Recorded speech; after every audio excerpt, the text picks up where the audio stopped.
Welcome to the live show. Kyle's giving me shit about my vest. Got a lot of personalities, that vest. What you don't Hold see, on a second. what you can't see or hear is the fact that it's two tones. It's got like Kyle, it's 3 tones. it's three. Yeah, and There's a lot going on there. It's a nice vest, and it's a vest perfect season. time of the year. You for got a vests. fucking Tony Romo hat on. I just realized. What do you mean? It's logoless. Where do you Logoless. get those? You get this from a great hat company that I won't name. Well, Melon Hats. They make Okay. great hats for people with big heads. All right, good. Oh, really? I got to check that out. Oh, and Nate has a Mad Dog 2020 shirt on. Oh, that hurts my I got liver. that dog in me. Yeah.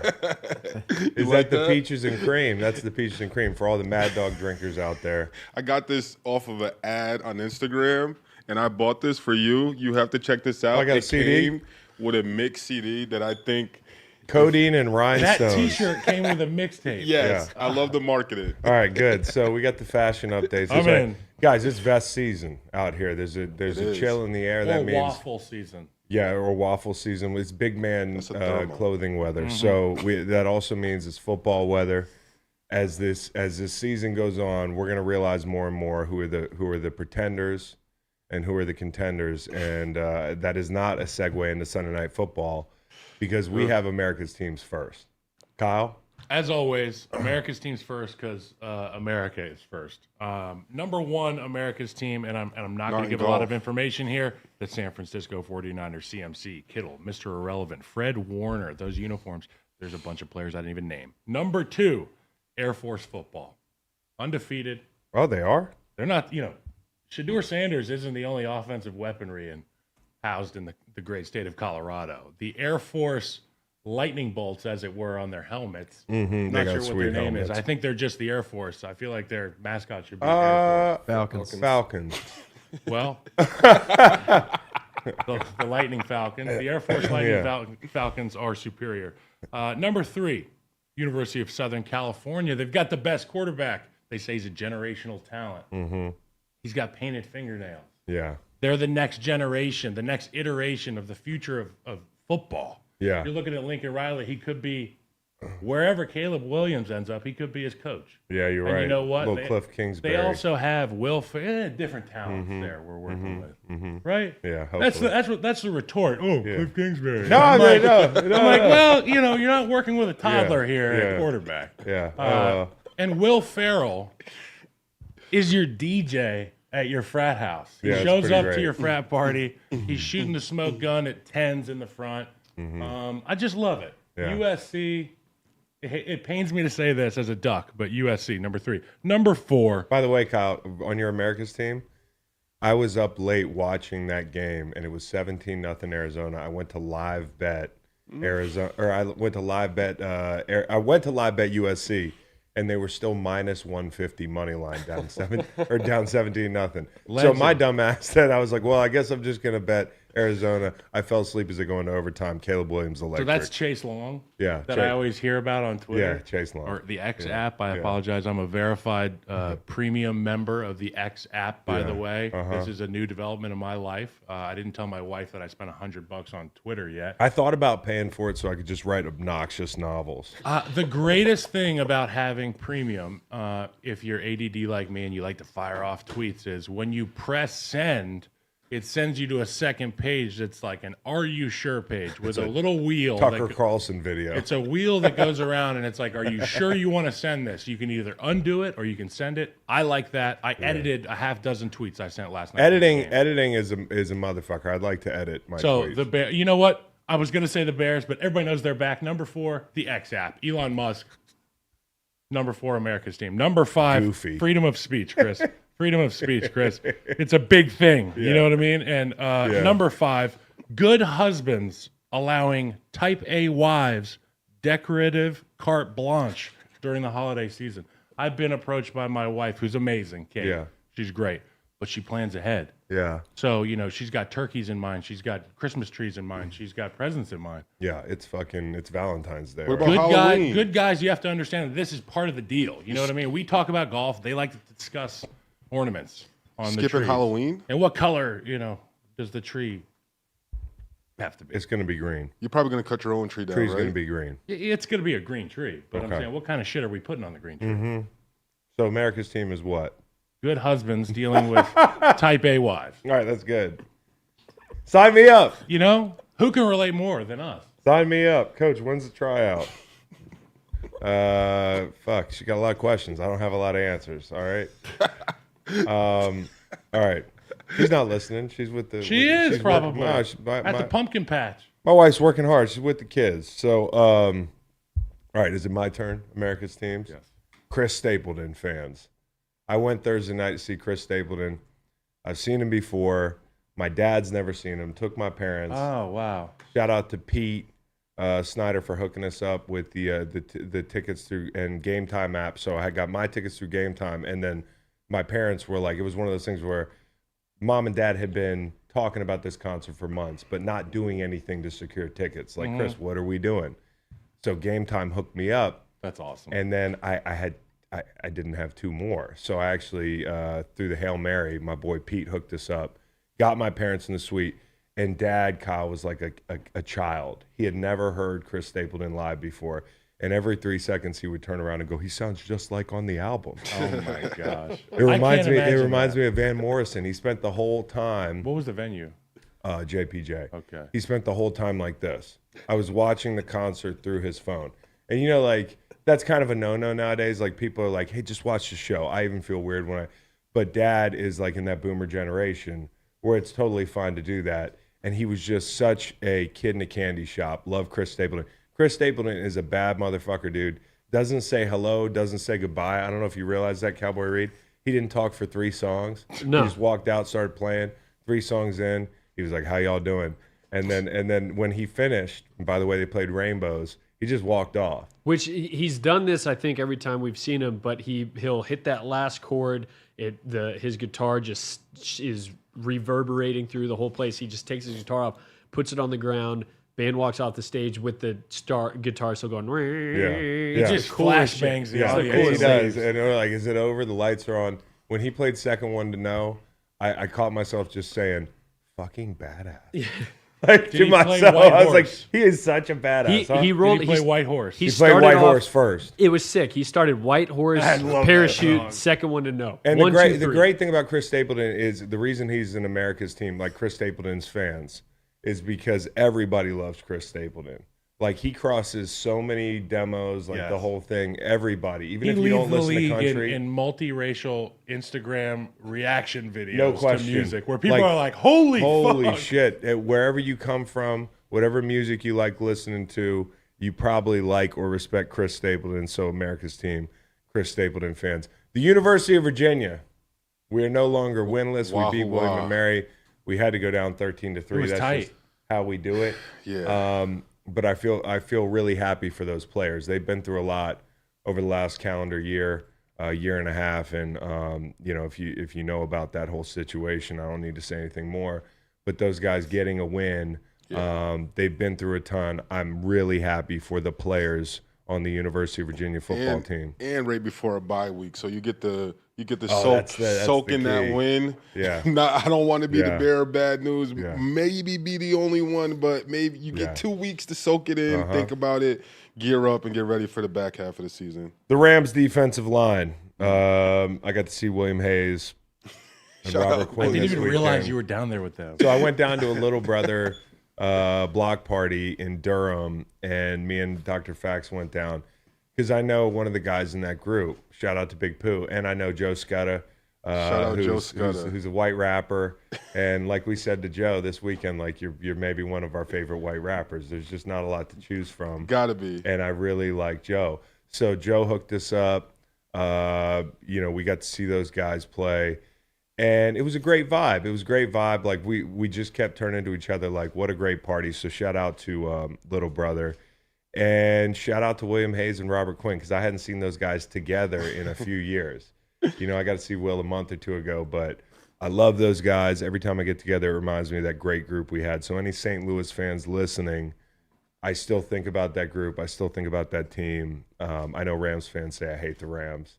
I could talk about that group forever and the fun we had. And we had just as much fun we got together this weekend.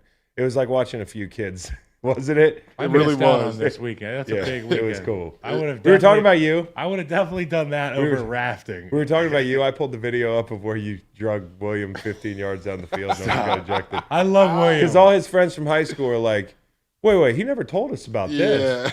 I love William Hayes. Yeah, he's the best. So the Rams defensive line. And then lastly, you said the Bears. The Bears are America's team. Dick Butkus passed away. Yes, rest in peace. Rest in peace. The guy lived a long time, lived a full life. He was Chicago personified. He was, wasn't he? In the most respected way. Him, Walter Payton, like they're easily Mount Rushmore guys in a storied franchise. And for him to pass away, the guys haven't won a game in a calendar year. I've felt that before. I've been on teams like that. And to come out there with the bright lights on and to rip it up and Justin Fields to look good. Now guys are running wide open, but Justin Fields looked good. Was that an asterisk? I texted somebody who I consider a sharp, and I was like, do I tease the Commanders here? No, this is before the game. And the guy's like, I don't know, man, staying away, death game. I was like, dude, I don't know if that's a thing, but he was right. Like Dick Butkus passes away. You don't bet the Commanders. Football guys have a funny way. I wasn't laughing at the call back. I thought he could see this coming. Like, this is a death game. No, I think he's like, I don't play death where he's games. coming from. I understand I don't take the other side of a Dick Butkus passing. Jersey retirement games. Like, Brett Favre gets his jersey retired at Lambeau. I remember we beat them. J.J. Watt game down in Houston. They run you're the Steelers absolutely right about with his brother in the building. So, the Bears for sure, an America's team. And then the Niners, man. Like, we should just talk about the Niners and get right into it. They are, for a lot of people, their parents' favorite team. They're your favorite team from when you were a kid in the 90s. Like, every time the Cowboys and the Niners play, it's like a rush of nostalgia. Those uniforms, the whole thing. It looked great out there. And the atmosphere was huge. This was a big, let's find out who these two teams are. And the question I have written down here, and I'm glad people are finally catching up on this, because year after year I put them right where they need to be, and I take shit at the beginning of the season for it. This year I feel like people saw it coming off last year. But are the Niners the best team in the league? Is that an overreaction? I think without question what we saw last night was a dominant performance by the best team, the class of the NFL. That's right the now. San Francisco 49ers. Yeah. And you take a look at the things that people talk about, and it's Kyle Shanahan, it's Christian McCaffrey, it's Bosa. But then you watch the game, and there's so many more layers to this team than that. You look at CMC's vision on the stretch zone, which is a play he's ran since he was a fucking peewee player. You know what I mean? Since his thigh pads were too big. We've seen videos of it. George Kittle hadn't caught a touchdown all year. He's running wide naked open. Three. 1, 2, blocking 3. his ass off. By the way, he's on Scott Van Pelt's show, and it was like 1 a.m. I'm watching SVP on SportsCenter, and Kittle's doing a live hit. The motherfucker's got a cutoff on. He looks just enormous, bro. I almost walked out of my room and got in the gym and started doing curls. I was like, that's that team. I mean, that's the way that Fred Warner plays the linebacker position. Oh. On every single pass over the middle, he's triple extension, hands reach out as far as he can. Maybe get a tip on it. His pick last night. But I mean, he's turned into number 2. He's hawking guys on the sideline from 25 yards out. And he unlocks so many things. Like when you ask me why are they the best, somebody asked me, Rich Eisen asked me last week on his show, which I'm on every Monday, so check that out if you haven't had enough of us. But he asked me who the most valuable non-quarterback is on that team, and I said it's Fred Warner.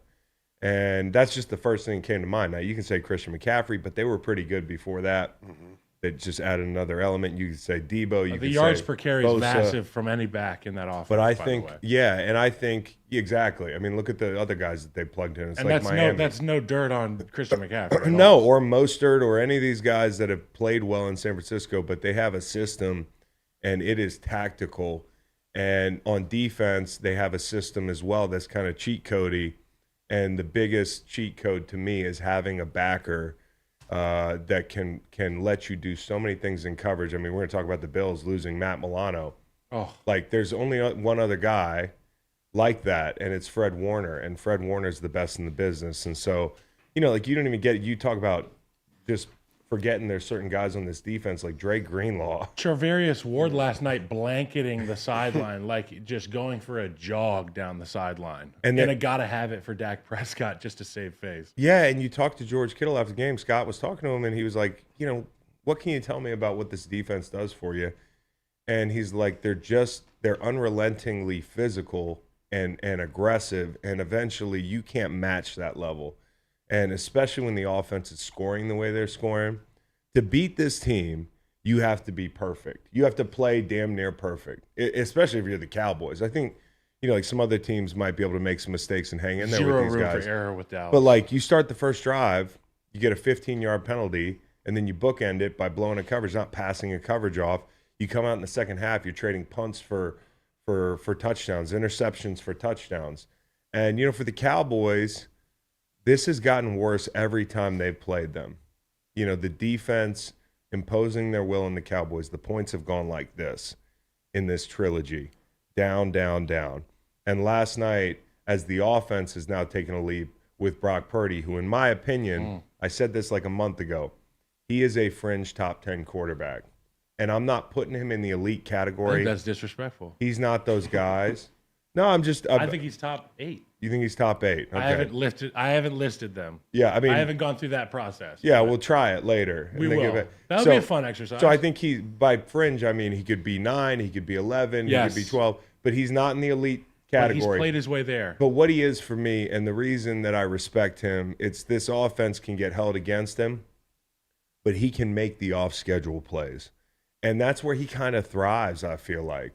He can run the offense like a point guard, and then he can go score. You call Tua a point guard in Miami. You call Purdy a point guard in San Francisco. The thing I like about Purdy is he handles pressure well, and he can create. He's a good game manager. And he knows when to do it. He can manage, but then he can go actually make plays. He was 7 for 10 of 10-plus air yards, not bullets, not bullet passes in Madden. He's layering the football. And who knows? If Fred Warner's a Mike linebacker, maybe he doesn't layer some of the balls that got through last night. Yeah. They were close. Yeah. They were tight window, drops in a bucket. But that's what he can do. He's accurate. He understands crossing routes, when to throw it, get guys into those windows. Like you said. And he's athletic. It looks off schedule to us, but it's on schedule to Brock. He's got it right up here. And so, like McKivitz did a nice job. You talk about we were worried about McKivitz. They kept Dallas down on the pressure. If you can have Dallas thinking and not just going, it's going to be a good day for you. And I think that's what they did. They ran away from Parsons when they passed, a lot of bodies. On the other side of things, McDaniels, or not McDaniels, there's too many McCarthy's, McDaniel. Mike McCarthy really struggled, to get Bosa blocked up as a game plan. I know he's not in the meeting room with the offensive line, but you have to have a plan for how you're going to get Nick Bosa up, blocked. And it's just one of those things where you just said, hey, fuck it. We'll just run our shit. And on the other side, they're building that whole game plan around Parsons. So I thought they did a really good job. I thought the coaches they were out-coached, they were outclassed, they were outplayed. On their heels for the Cowboys, and it showed. Every time they cut away to that sideline, you and I know body language is worth what we see. Worth mentioning. Mm-hmm. So you see Micah and the frustration over there. They're having conversations trying to figure out, what are you seeing? What am I seeing? This is what they're doing. And they don't have answers for what Kyle Shanahan. Nobody has answers does. That's what I'm afraid of. I texted some people last night, and I was like, I'm scared for the rest of the league. If that team shows up in any stadium to play whoever shows this up, is why I put they them, could be in trouble. This is why I put them in the top of the league. And this is why they were my do-over Super Bowl pick after the whole Aaron Rodgers thing. Is because they match up well with everybody. When you look at a team, if you're getting ready to call them the best team in football, you better go and match them up with the other teams in football. Obviously, the Bills, the injuries right now, a week ago, you might have said, the Bills, the injuries. If they played today, Niners are favored. The Chiefs, I think they play right now, they beat them. I think they're a better team right now. Okay? They're playing much better ball. Yeah, the Dolphins, the middle of the field erasure. Erasure, am I saying that correctly? I always fuck that word up. the middle of the field, like it just goes away with Fred Warner. We just talked about it. And those linebackers, the chaos in the run game. You can't run the ball. You think the Bills triggered fast last week? These fucking guys are machines, top down. When Dak was taking the checkdowns, they were blowing motherfuckers up. The Eagles, I think, actually match up okay relative to the other groups. But I think San Francisco's gained something from a year ago if I'm looking at the first Philly quarter is season. front forward, right? And Philly's working through some things. Philly's a front forward group. And by the time that matchup would come around, one that is going to determine if they're playing or packing next week, I think that defense will have matured to a level that's going to be pretty scary for other teams as well. I don't think any team that's not committed to the run is going to have even a slight chance against for 49ers. Yeah. Like, regardless if you're going to be like, have 200 or like even like 100 yards rushing on the ground, like you have to be a team to be able to throw that in there because you're going to have to do play action. You're going to have to move your quarterback out the pocket because their defense is with Bosa, you got to get the ball off. Yeah. And he's showing that. And for quarterbacks, for you to be comfortable, you have to establish the run. And it looks like now their defense is just they're being lights out. And so to your point, you're playing against the defense of the Niners, but you're also playing against their offense. Yeah. And the pressure that they apply now being a high-scoring outfit, like it was easy at times last night. So in my opinion, best team in the league right now, this week. You talk about matchups, and the Eagles a few years ago with Lane Johnson, he was an off button. He was a mute button for whatever you put across from him. Trent Williams is a guy we didn't mention this morning, and I'd be remiss if I didn't.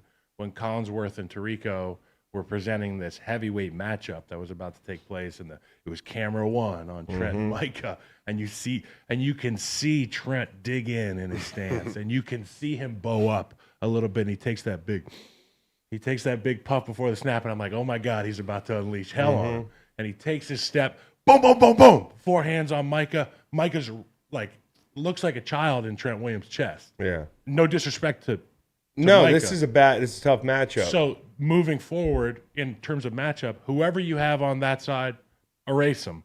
We can scheme for the right side. Yeah. If you got multiple rushers, if Vaughn's back and Leonard's rushing well, I trust Trent Williams to make that assignment happen. Yeah. And I trust the scheme to get it done on the other side. And on the other side of things, get Micah some rushes on somebody who's not, you should give Micah a green light to go wherever he wants. Yeah. Let me ask you this, Chris. Right, Chris? So you're about to play San Francisco, and you're the premier rusher on your team. But for your team to win, your coach tells you that week we're going to put you opposite Trent Williams. Mm-hmm. Are you pushing back at that? No. Stay away, right? Push me over there. Yeah. Elite rushers, because, there was a time where I was pretty good. You were an elite rusher. Yeah, there was a time like that. And, I've been in those rooms where you're like. But if you're playing the 49ers, you will be like, a year like this, you'll be like, no, I could beat Trent. Like, no. No. Why? We want buckets. If you haven't noticed, they all count the same. D linemen are so selfish, bro. They want one thing, that's sacks. And when you're that good, to help your team win, you want to be on the mismatch. And so, anyways, we should talk about last week's best Nobody team. wants to line up on Trent Williams. Because last week we were pretty sure the Bills were the best team in the league, and this is the way this thing goes. But I was guilty of it. So, we talked about going out to London early or going out on Friday. And I thought, this is a game I sat down. We were traveling back from Durham, and then I got a chance to watch pretty much the whole thing. But they came out on Friday. And I've been on Doug's teams where you go out on Friday. And I love Doug. Sometimes I didn't agree with the travel stuff. Like I've complained about, and he's one of the coaches who's... There's a method to the madness, man. Doug had him out there 2 weeks. So we didn't have to worry about that. Like they settled in London, their circadian rhythms all laying in wait. But when you go out on Friday, which is something we did with the Eagles, and it's what the Bills did, coaches will listen to these sleep specialists, these fucking sports scientists, and they will tell you, although I can tell you as a player how sluggish I feel going out 48 hours before the game, they'll tell you all this bullshit about science says you shouldn't go out there too early because, like you're actually not adjusting. You might as well minimize the time you're jet lagged, the whole thing. You should surprise your body. Yeah, you should surprise your body. I'm like, sneak up on myself. So why, when we walk in the hotel, is there a station that 5 guys are sitting in there and they're just staring into a fucking light like they're being abducted by aliens? Because there's these what are they, circadian rhythm reset kind of machines like people using for seasonal Light depression disorder, and I'll be using one soon, I'm pretty sure. The Oregon Ducks have it in their locker room. Can you get one on Amazon? Because, around which is cool. This time of year. Oregon Ducks overhead light in the locker room, Chris. Is actually those lights. So they're just staring at the Ducks? No, you don't have to stare at it. It's just like while you're getting changed. Because you're up in the Pac Northwest, it's affecting you. So, but that's the whole thing is like, go Ducks. You spend 6 hours on a plane. You probably don't sleep. You're jet lagged. You get to the hotel. They're waking you up. They're telling you not to go to bed. People are coming. You're pissed off because you want to sleep, but they're waking you up. They're knocking on your door. Room service knocks on the door. Bro, we had a sleep specialist in St. Louis who woke me up for no fucking reason the first day we got to London. I almost killed the guy. It's like because these coaches, they're not playing, but they think they have it down because they got people in their ears. I don't like going out on Friday, and I think it showed. Now, Stephon Diggs said, and when I heard him say this, I was like, yeah. He was calling Josh Allen sleepyhead since he got to. So I'm like, haha, it's real funny, but I've been there, and I'm like, is he fucking tired? When did he call him that? Like when they got to London, and it's a huge game last week. You played a really intense football game. I would have turned around on Monday and gone out to London. And hindsight's 2020. I don't know if it was just that or the execution, but I thought they came out slow. And not only that, but they're banged up. So, like, drive one, and this was the stuff with the offense. I'm not going to list every single one. You can go back through the game and look. But drive one, Cook drops it on 3rd and short. Okay, it's 3rd and short. And the ball placement is a little bit off in the flat, and you go 3 and out. You go 3 and out again. You look up. Beginning of the fucking second quarter, you've run like 7 plays on offense, and you're down like 11-0. And I felt in a foreign land, sleepyhead. Yeah, against a good football team, and you're taking 6-yard losses on 2nd and 1. You're playing with your food. You're tossing the ball to the flat, and motherfuckers are TFLs. The whole thing. I felt like Josh and the offense as a whole had an attitude of let's just get these drives going. Whereas last week it was like, let's go for the fucking jugular. And I'm not going to ignore the fact this is maybe the worst rushing game that they've had in years. Like, it was bad. They couldn't get the run game going. And when you come into the game, like, Josh Allen's been up near the top of the league in play-action pass. He's top 5 in yards per attempt, touchdowns, rating in play-action pass. You can't use that stuff. If you can't get the James Cook going, we've talked about for weeks now, that's going to hurt you. And so, like, it wasn't just the first half. You pick out Gabe Davis drop on 2nd and 10 in the second half. You're like, no big deal. But this is a tight football game. Yeah. 2nd and 10, 3rd and 4, and 3rd and 10 is a big difference. So, like, you got an easy throw out on an out route to Gabe Davis, catch the ball. And everybody took a turn in this thing, but including the quarterback, I don't think they were, like, really firing on all cylinders. You get Dawkins drive killer hold. You're like, oh, big deal, but that kills a drive in a tight ball game. So I just thought they had a ton of those. And ultimately, yeah, they didn't get the run game going. They also didn't use the QB run game. And that's a game when you're bogged down that I put the mattress on Josh Allen's back. That's a backbreaker for the defense. And say, hey, let's get somebody. They haven't showed a lot of QB run game this year. I would have used it. And you end up having 21 minutes of time possession. And not to continue to rant about this thing, I know the defense is out there a lot. I know they're the offense isn't playing real well, but take a turn, even with the injuries, and stand up when you have opportunities to do that. 3 drives in the second half that totaled 17 minutes, 30 seconds in a ball game where you're chasing points. They started at the Jag Zone 6, at the Jag Zone 8, and at the Jag Zone 7. I will list the drives. 13:34 to go in the third quarter, okay? You start at the 6, you're the Jags. The Bills take over at their own 9. So you miss a chance to flip the field. The clock gets eaten up, and it's like the Poyer penalty backed up that extends that drive. So you could be off the field. You could flip the field. You don't do that. 7:56 to go in the third quarter. You're 0-8 if you're the Jags. You start off. They go 17 plays, 63 yards. They fumble, but they take 8 minutes off the fucking clock. Okay? And again, 3rd and 11, Ridley on Elam backed up. 3rd and 7, multiple 3rd and 1s. Get off the field, you know? The last one, and this was after the play of the game for me, defensively for the Jags. It's a 50-50 ball to Stephon Diggs that he just turns into a punt, 50, 60 yards down the field. And you're like, I'm sure Stephon Diggs is coming up with this ball. Well, Darius Williams came up with the ball. And at that point, they get down to the 4. I think they win that game. I think they go up 14-11, and I think they cruise the rest of the way. But Darius Williams gets that ball, and they go There's not enough 10 plays, 93 yards, and cap it off with a touchdown. Okay, so like you're just missing opportunities, not just the hands to the face on the first touchdown. The end of the game, you need a 3 and out. You get Ridley dropping a bucket for 32.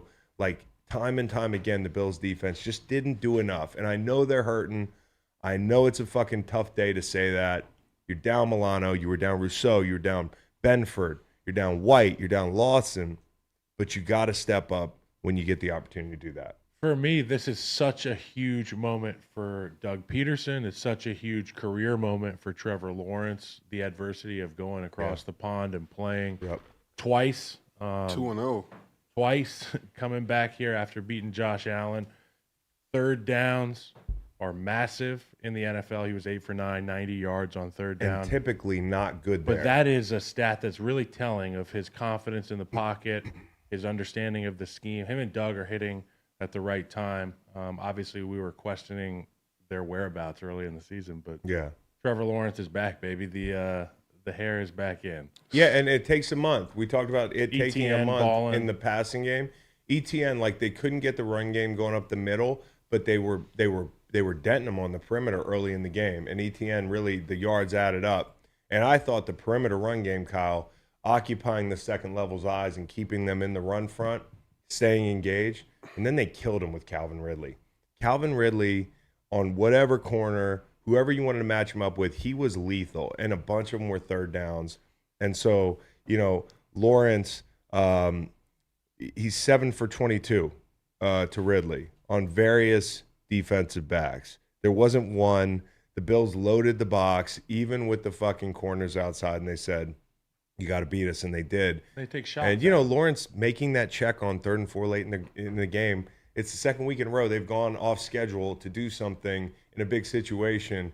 That 4th down where he ducked under the free runner and Ridley took the go route because the coverage was fucked up. You know, like, so they're working together, and I think 3rd down with Trevor Lawrence typically being kind of mid there, like over his career, this is the guy who can win a matchup on 3rd down, and you've got that guy now. So, you know, when they went out and paid Christian Kirk, and everybody was like, oh, he's overpaid, the whole thing. Was like, He's still getting great production from the guy, but this is a guy like that. Yeah. Okay, like Kirk's a really good player. Calvin Ridley is a guy that can absolutely change the outcome of ball games because in key money downs, he's going to win for you.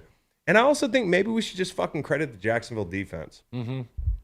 Because it's starting to look like they just had a bad game when they played the Texans. And sometimes that can stick in your mind, but they played a similar ball game to this against the Chiefs. The difference is the red zone, the 3rd downs. I think like if the Jags offense catches up, they're never going to be an elite rush unit.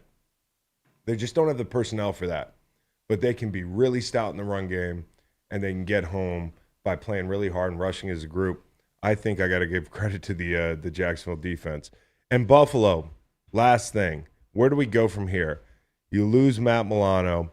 This is as important a loss as any. Trey White, you were like, that's terrible. But we can try to survive. We've played a lot of guys outside. Leader of the defense. I mean, it's not just him. It's Daquan Jones, Milano. It's a bunch of guys. Now the injuries are piling up for them. And trade candidates, immediately I'm thinking about, okay, let me check on those 2 badasses down in Tampa. You know, Devin White, Levante David, because they're supposed to be tanking, right? You need somebody who can fly around and make tackles. Yeah. That's what you need. And good recognition and eyes. Now, the backup played like pretty Levante. well. Yeah, but Levante would be a great option. Real good. I'm not saying that they're actually going to make a trade for one of these guys, But I'm going through the thought exercise of, okay, what do we do now? And when you look around the league, it's hard to find guys that are playing at a high level at linebacker on teams that are willing to dump them. Maybe the Bucs start losing and you see something before the deadline. Part of the grieving process of a Matt Milano fan like ourselves. Yeah. We go immediately like, can we replace him? I don't even want to tell my kids. That's what those recruiters get paid for. I mean, it might be too much, but you got to go find someone sitting on a practice squad.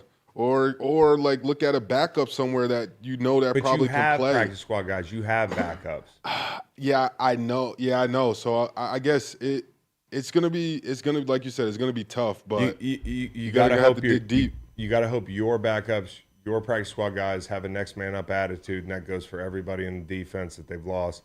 But I think a move might be in the cards. And I want to shout out AJ Epinesa, who. They should thank their lucky stars that he had that strip sack. He got home in 2-2. Trevor Lawrence was getting the ball out in the first half at 2-4, in the second half at 3.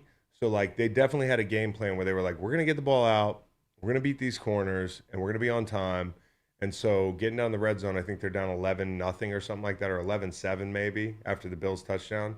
The only real positive they had in that first half was that big strip sack by Epinesa, and he also had a couple PBUs and that sort of thing. And then Ed Oliver, he had a penalty or two. I'm sure he wasn't perfect, but this guy is a guy that nobody talks about. He's a tough out, and he's just a fucking dog. He is shorter than you would imagine. Yeah. Like if you were to break the huddle as an O-lineman, you break the huddle. Sometimes there's massive guys where you're like, that's a lot of man standing across there. I remember Linval Joseph was like that. But when you get a guy with a stature like Ed Oliver or like a rodeo guy. Or Geno Adkins switches from the shade on the other side to the 3, or the 3s flip, and you're like, fuck. Yeah. I have to try to block a fire hydrant with an immense skill set. Fire hydrant. And that's Ed Oliver, and he's got great leverage. I saw him a few weeks ago line up off the ball. We saw Micah Parsons and Myles Garrett do the pre-snap basketball action. Yeah. He did a little bit of that off the ball with a bull rush a few weeks ago. So Ed Oliver's got some dynamic skill to him. Shout out to Ed in a loss. Shout out to AJ in a loss. Those are the type of guys that are going to have to step up for this group. Kyle, I'm going to give you the first shot at talking about your favorite team, Chiefs and Vikings. What'd you see? Yeah, well, the Chiefs knew they were going to be in a dogfight. Look, I mean, this offense for Minnesota has been explosive all year, and for the Chiefs, they haven't really been clicking on all cylinders. Yeah, we have a really high bar we have set for the Kansas City Chiefs, and as a fan, you want to see them go out and be the Showtime Lakers every week. I saw guys like Rashee Rice step up yesterday. Also, the presence of Travis Kelce is remarkable for this offense. Injury was scary. I thought he was I think they're one of the last teams with the thin slit film turf. I think I was reading that. It's a beautiful stadium. Imagine if that place had a better option for a surface. Yeah. I'm not blaming that for the injury. Things happen. He went out, got X-rays. It was scary, man. Like it was scary. It looked like that textbook non-contact. I thought it was like, man, Liz Frank, something like that. And the guy comes out of the locker room after the half, catches 5 receptions in a drive, and has a touchdown. And the limp's gone. Yeah. All the while, Patrick Mahomes had been tweaked on a near roll-up at the end of a play, and it kind of wasn't talked about, and Pat's limping as well. Yeah. And it's kind of a microcosm of this offense right now, shook it off. where it's like, we've got the right guys, but we're limping a little bit offensively. Pacheco in the run game was decent. It wasn't as explosive as the week before, but I give credit to this defense. L'Jarius Sneed lined up across from Justin Jefferson. Things got a little bit chippy over there. It might have been one-sided chippiness. Because if you're L'Jarius Sneed, you get an opportunity to go play the greatest receiver right now, aside from your old teammate, which you got tired of practicing against, I'm sure. That was awesome to watch. Yeah. Some of his jump sets, if he was jamming Justin Jefferson, were borderline Mike Tyson-ish. Yeah. Guy's got some long arms. Yeah, he's got long arms. He's super rangy, a great tackler, Yeah. a sure tackler on the edge. And we saw him get in the face of the passer multiple times. He's also got a great relationship with officiating. Does he? Yeah, you're going to cover the penalty, aren't you? Well, I didn't want to talk about it. It was funny. It was an overthrown ball. No, I'm not talking about the penalty. What do you think I'm going to cover? Go ahead. Okay, you're talking about the helmet or the overthrow? I'm talking about the helmet. Go ahead with the helmet, because I don't know the rules clearly. I said that Legarius should. So you're going to learn. So if there was a first down, he should have been off the field after he lost his helmet, or no? Is that not the rule? Well, he didn't lose his helmet because Virginia is kind of a sticking point. Well, he took his helmet off. You want me to? I'm sorry. So Virginia, because I can tell you're passionate about this. I'm just pointing out. It's like last night I tweeted, I X'd. I was like, Buddy just took his helmet off right in the official's face, and the official was like, "Hey, put your helmet back on." I've never seen anything like it. The official. I'm just pointing out that it is funny that the official, whose job it is every time to throw that flag, and it just happened to Virginia. It's college ball, but we lost a fucking game. Yep. It wouldn't be an America's team this week if we had beaten NC State. We lost because the quarterback's helmet's coming off. And he fucking just finishes his job, takes it off, and they flag him. So I was like, in that moment, now the thing people missed, I think there's still a lot of people that miss that. This is obviously that call at the end of the game that went the Chiefs' way when they picked it up. Mm-hmm. I think a lot of people thought that helmet off personal foul would somehow extend the drive. It wouldn't. If the flag had been picked up. Now, what it might have done is made things harder for the Chiefs to complete that game.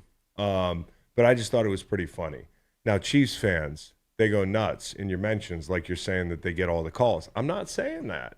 I'm saying, though, you kind of got away with one there. Got away with one. So my understanding was... And a face mask on that. So there was the flag on the ground. Yes, I had the Vikings. There was the flag on the ground, which Kevin O'Connell saw. Yeah. He also saw Legarius Sneed take his helmet off. They cut to the camera of O'Connell, and that's why he's freaking out. He took his helmet off, though. Whatever you say about that, he took his helmet off. And in my head, I'm thinking, if the penalty stands and he took his helmet off, there's another penalty on top of that, which leads to, in my understanding of the rules, that you're out for a play, which somebody said that's only in college. Yeah, I think that's college. But in the NFL, I remember there was a time where it was like, if your helmet does come off, you need to come out for a play. Put it on. Yeah, that's if your equipment's fucked up, but Buddy just took it off. I don't want to spend the whole time talking about calls. I just thought it was a funny thing. So I think the Chiefs, big boy win for them. Big win on the road. It's good to see Kelce finish the game. Pat healthy as well. And the O-line held up well. There was a sack by Danielle Hunter early that was... Two guys got beat. It was really rare to see two guys get beat on the Chiefs line at once. Creed got edged in the middle late. Danielle Hunter wins immediately at the tackle position. We knew he'd win some of those. Yeah. Can't have two guys losing. I understand that every week you're going to be maybe one guy with a mismatch. But this is the Vikings. They play everybody close. It's why I bet them. I still felt like they were right there. And it's a tough road environment for the Chiefs. So like, every opportunity you have to grow as a group with those receivers, a lot of them are getting their first look at extended action, like on the road, communication, the whole thing. This was a tough test for them. Blitz package from Harrison Smith. Package. Jerick McKinnon blocked his ass off in the backfield. His B-Flow wasn't going to be afraid. He blitzed the fuck out of Mahomes when he went down to Miami a couple years ago. So this, I know it's kind of like they did what they were supposed to do, and people... But every win it builds something when you've got a team that's got a lot of new pieces. So, Eagles, they are building something. The Eagles are building something because you got two new coordinators. The first month of the season, people are like, I've gotten a lot of sense of like, what's wrong with the Eagles? Like people ask me. I went on a Commanders podcast. Are they real? I'm like, well, they're fucking 4-0. They're one of only 3 teams now to be 5-0 off of a loss on a Super Bowl. So like. I saw that on an SVP show last night. So they're coming out like a professional outfit. And I want to say this first. I think of the Eagles now. Dad and I were talking last week, and he was like, do they kind of remind you of the Patriots sometimes? Like when the Patriots were real good, like they can just do what they need to do to win. Like they can, and it's true because they can morph into a couple different teams. They are shapeshifters. That's a good way to put it. And like I think on top of that, if you want to be the Patriots, if you want to be some team that comes back year after year, you have to pass these tests. You have to, if you lose the Super Bowl, you intend on being back there again. You have to start fast. You have to, can't lose momentum. This window closed for a second for them, the Eagles have been relevant now for 6-7 years. I mean, and so I want to tip my cap to them for building a program, and also switching coaches, nailing the hire, even though he was nervous at the fucking press conference, you geniuses. He was. Like for them to stick the landing and be right back where they are, there's something programmatic that's good about the Eagles, and I think this is one of those wins. So Eagles offense, back to basics, tough West Coast trip. Offensive line, first off, was great, as always, and I think that's the backbone of this team. But, they're tush-pushing 5 times in this game, including at the end of the first half. They're like, fuck it, we're going to score a touchdown, which I love.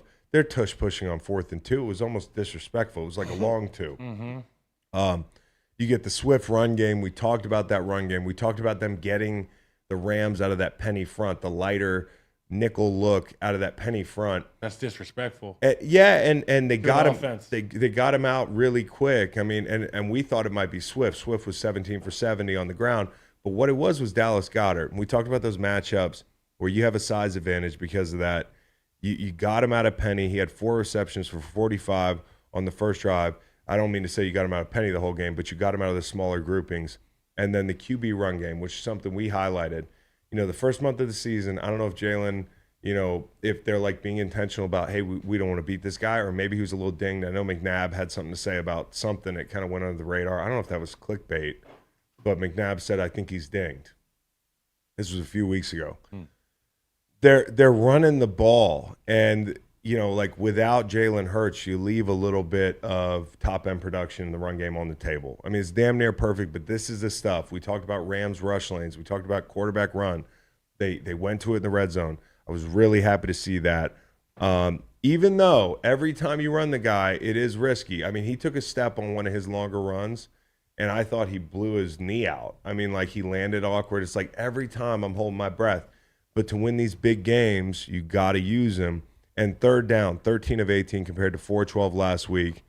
2 of 5 in the red zone, if I'm nitpicking, and they threw a pick in the end zone. So this could have been worse. The Eagles' defense, though, to me, are the stars of the day. Because I was worried about this Rams offense. They've been picking some people apart in the secondary. You're shorthanded. They get Cooper Kupp back. If you were to tell the Rams in team meeting Friday night, the mind reader comes in. He fucking reads Sean McVay's mind. He reads Cooper Kupp's mind. And he's like, guys, I got an announcement to make. The Rams, you're going to give up 23 points to the Eagles, the defending NFC champions. You're going to give up. We're going to win. We're going to win that game. Easy. That's the mindset of a team that can score. And so I thought the Eagles defense keeping the points down, especially in the second half. The Desai coming in and saying, listen, we've given up a bunch to Cooper Kupp. The first drive, I think he goes like 5 for 56. We're going to put a stop to that. We're going to put our best guys on him. No more. I mean, the guys that he had Morrow, Ricks, and a couple other guys on him on the first drive. Yeah. And so like we got to fix that. So you go to the half. Fuck it. We're putting Bradbury back in the slot. Bradbury, Slay. Like we're going to throw the kitchen sink at this guy. 3 sacks in the second half. Jalen Carter came out on fire and finished by Hassan Reddick, who continues to be a big moment guy for them. But 3 sacks, 5 hits in the second half, Kupp 2 for 23 and 81 yards of offense. So these defensive adjustments really worked for them. And I got to tip my cap to the coordinator. It was just shutout second half too. It was just a complete game by them. Everybody had a hand in this thing. And I know this was going to be a tough game. I talked about not wanting to bet it. I teased it. But the Eagles weren't in control of this game in the second half because they have that run game and the defense started tightening up. And you could just feel, even though the Rams were in it, they had them at arm's length. Yep. And I think for the Rams, you're 2-3 out of this tough stretch. I thought they'd be worse. Mm-hmm. I want to tip my cap to them. And McVay is a hell of a football coach. 2-3, but they have an identity. And it's understated. Like you're talking about McVay's a hell of a football coach. Yeah. We talk about a half dozen guys every Sunday and Monday. And none of them are last name McVay. And we forget about the boy genius. It's another Irish guy. But we forget about the boy genius. Irish coaches. Watching this game, you can it's kind of the explanation of defense wins America's championships. team. Because the Rams clearly have an offense that can score points, but when you look at their team, their defense is just Aaron Donald and a bunch of guys. And a bunch of guys that play hard, but when it comes to the ending of the season, like, you're going to need a defense. Playmakers. You're going to need playmakers. You're going to need points on defense. You're That's going to what need things separates the happening. You can't beat the Eagles with just Aaron Donald. You can't. Nope. Aaron Donald has not made a huge impact when he's He played just the put one Eagles man. because there's 5 giants there, and they're coming to the game and saying, "Hey, we're gonna fucking double the shit out of Aaron Donald." Even Jon Somebody Snow else needed gotta the beat cavalry to arrive. Yes. At the Battle of the Yeah, Bastards. You know exactly, what I'm saying? you're Jon right. Snow can't just He stand can't out do there it in front of the himself. horses all fucking He day. can't do it himself. You need like like some of the hobbits and shit. So Yeah, bring them too. anyways, I just think the Rams have to be at least happy with what they put forth the first third or so of the season. And listen, you've had end of half issues. You talked about the tush push before the half. The Rams have given up touchdowns to the Eagles now, the Bengals. I think the Bengals. And they gave up another one before the half. The Niners. We talked about that. And missed field goals before Seahawks and Colts halftime. So middle of the game for them, middle 8 has to be better. And the A.J. Brown horse collar and big reception. The Eagles come out, it's 3rd and 1. You've got like 30 seconds to go. 31 other teams would have kneeled the ball. But Sirianni, let's take a shot, see what fucking happens. Give your players a chance to make plays. And if you don't make that play, it feels a lot different going into the half. And so not just that, but I'm not going to kick a field goal. We're going to fucking score a touchdown here. I love it. Aggressive. It is Always have a aggressive. chance, as long as it's not 0-0. You're talking the talk. It's like Andy Reid. When you say to your players, we're going to be aggressive, man. I'm going to be aggressive. I used to be a fucking analyst under Mike Shanahan or Kyle Shanahan. Yeah. Well, if you don't go out there and be aggressive, then nobody's going to respect you. And I think, like, coaches, they can be these pencil neck offensive guys, but if you don't have balls, players aren't going to respect you. We can sense it. Mike McDaniel, his players sense a respect him cop-out. because he's fucking aggressive. Yep. Because he's fearless. You don't have to be Fearless and smart enough to dial it up. You don't the right thing. You don't have to be Mike Tice for guys to be like, oh, We're going to throw it deep every time. You got to just be like, hey, we're going to go out there and be fearless, aggressive. And I think that's what Nick Sirianni and a lot of these other young coaches are doing really well. Fellas, do we have an ad read? Yeah, it's time to hear for our friends from Cash App. Cash App. Thanks to Cash App for sponsoring this podcast with multiple tools for saving, spending, and sending. Cash App is an all-in-one way to stay in control of your money. But what happens when your life takes an unexpected turn and you find yourself losing control? We have an internet update at my house. It's still poo-poo. But I have a hotspot now. That's the adjustment, and I'm rolling. Thank you, Reed. I have my music playing, no problem. I can watch Sunday Night Football without interruption. You want to talk about Elon Musk, Kyle? Starlink his cheeks. And I can search my pumpkin float. No, but I hear about him crashing into things all the time. I can search my pumpkin float route, which is coming up soon, without any lag. But that is losing control. It happens. Bottom line is I can't control the internet. But what I can control is my money. A great way to stay in control of your life and to stay in control of your finances, is Cash App. So download the Cash App in the App Store or in Google Play to see why it's the #1 finance app in the U.S. App Store. And congrats to Denise in the chat. She just won something. I want to dedicate this pod to Denise because she is the only person on X who seems to be in our mentions on a regular basis. Love you, Denise. We don't do well on X. We don't give a fuck about X, but we care about Denise. Love you. Shout out to Denise. Shout out Denise. Thank you. Shout out to Tom's old cat, Denise. Remember? Shout out to our old babysitter, Denise. We had a babysitter named Denise. All the Denises. Let's power rank them. #1, the gal in our mentions. #2, the cat. Number 3, Denise. She was a live wire. No bueno. Should have been babysitting her. Yeah. You know? Lock her up. See what happens. People are going to be like, we got to hear the Denise stories. Yeah, well, maybe later. Maybe later. Next week. Yeah, not the live show. All right.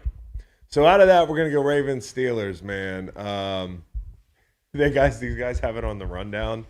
Ravens, Steelers, in parentheses, Matt Canada should still be fired. So I get what I'm supposed to say here. But the bottom line is, with the Steelers, if you have a party, they're that guy that if you don't get him out of the house by 10 o'clock, the motherfucker's going to be sleeping on your couch. The Steelers are going to be sleeping on your couch if you leave them in the ball game. And it's somebody with the Steelers over win total who loves to hear people lament Mike Tomlin's high floor style of coaching and yada, yada, yada. We'll talk about Matt Canada, but this is a Mike Tomlin spot. This is why I bet the game. The Black Air Force One game. This is a Black Air Force One game. This is a division rivalry. After you get thumped on the road, you come back to Pittsburgh, back to your den, and you walk the Ravens right into the trap. And the trap was catching the football, apparently. The trap was, hey, Ravens, can you beat yourselves? If you beat yourselves for 56 minutes, we're going to finish the job. He was throwing to the wide droppers instead of the wide receivers. Listen, and I'll say this. Lamar, turnovers in the fourth quarter got to be better. The last couple of years been bad. I'm not putting this fucking loss on Lamar. He was damn near perfect except for that fucking fade in the end zone, which I don't know what was going on there. It was such a bad throw that was kind of like maybe there was a miscommunication. I'm not trying to absolve him. It's a bad throw, okay? But the rest of the game, he looked like an MVP through the air. He really did. He created. They were scheming people up. The first third down, Todd Monken, they see Highsmith coming on a pressure. They flip the back. They get in a read option look. They clear Minka out with the number 2, and there's nobody to take the quarterback. You're like, Todd's cooking, dude. It's frustrating. And every time they get over the 50, they would just kind of like, And Justice Hill has done a great job. We talked about this being a Justice Hill game because it was a different challenge compared to last week where they had to find the vertical seams. You find the horizontal seams. They were great. But the drops were terrible, Kyle. And 10-0, the Ravens were driving. Justice Hill, he scored earlier, but he fumbled. The fumble. But you know what? He didn't. I'm not going to credit him with a fumble. I'm going to credit Ogunjobi with a Jalen Carter type effort. It was great. Like you were talking about last week. That'll that win can you electrify a unit. Yeah. And really jumpstart a defense. So Ogunjobi in trail, 10 yards, triple extend, boom, peanut punch. I thought it was the biggest play in the game. Ravens have a chance to nearly put him away early, and then they flipped the script. There were some big plays, Kyle, and all of them ended up being in situations like the one you mentioned, which is like the Ravens are knocking at the door of blowing this thing open. It's the same thing that happened with the Colts, and they do this stupid shit. You get like a million drops. I can count 11 points at least. Obviously, there was the Mark Andrews drop where you're like, ah. And then there's the Bateman drop where you're like, ah. Yeah, not me, because I was like, ah, because I had the Steelers. But if you're a Ravens fan, they're excruciating. And then you know, like you've got drops later that cost them points. But even the throw to Zay in the second half where like it wasn't quite right on him, bail your quarterback out, Rook. You know, like he's turning around, he's falling down, like make a catch. If you want to be that kind of guy, sometimes you got to bail Lamar out. And so you talked about the fumble, talked about the pick to end it. I thought, though, and make no mistake about it, the defense for the Steelers cannot control what Matt Canada is or isn't doing. I don't want the review to be bad for them. I want the review to be good for the Steelers. The Steelers defense, I want to turn it into a positive. They stood up. You know, Highsmith, 11 pressures. They got that safety on special teams. Ghost rush. Well, TJ took over, and you talk about in the second quarter. Untouched. They're down 10-3. So if they go down 17-3, 13-3 at the half, it's bad news. TJ Watt blows up the reverse. You got the ghost dip. And then the 4th and 1, which I thought was really interesting. They took a shot. Nobody's home. Harbaugh looks confused on the sideline. Charles Davis is like, maybe they should have took a timeout. The whole thing. Well, if you take a timeout, you're kind of pot committed to kicking a field goal. I didn't realize they were just trying to draw him off in real time in the chaos of the Sunday slate. And after the game, Linderbaum was saying, didn't get the look we wanted and couldn't get the timeout. Linderbaum thought that the free runner was offside, so they tried to snap the ball. And so that's why they had to burn that play. So, like, things like that, that's just how you lose it. But the Steelers defense standing up, and it wasn't just the stars, right? Landon Roberts, big third down stop. You talk about Joey Porter Jr.'s pick. Quan Alexander doesn't make that play on the shovel pass. After that Gunnar Olszewski fumble, Kyle, you know how it is. And I know how it is to be on defense after something like that. It's almost like, fuck, we lost. Now, there's one or two ways you can have your head screwed on when you go out on that field. The first way is, oh, fuck, we lost. Second way is, I'm going to defend every blade of grass because you never fucking know. And that's what happened. The you never know happened. Lamar Jackson could make that throw. Mm-hmm. You know, like somebody could fumble the ball. Quan Alexander might make a great tackle on second down to force third down, and then we survive one more play and take it away. And I thought the defense was great there. The Ravens, 1 fourth quarter first down, 91 yards in the second half, 4 sacks, 2 turnovers compared to 244 in the first half. And Pat Peterson talked about making some minor adjustments, like playing up a little bit more, a little less zone, it seemed like.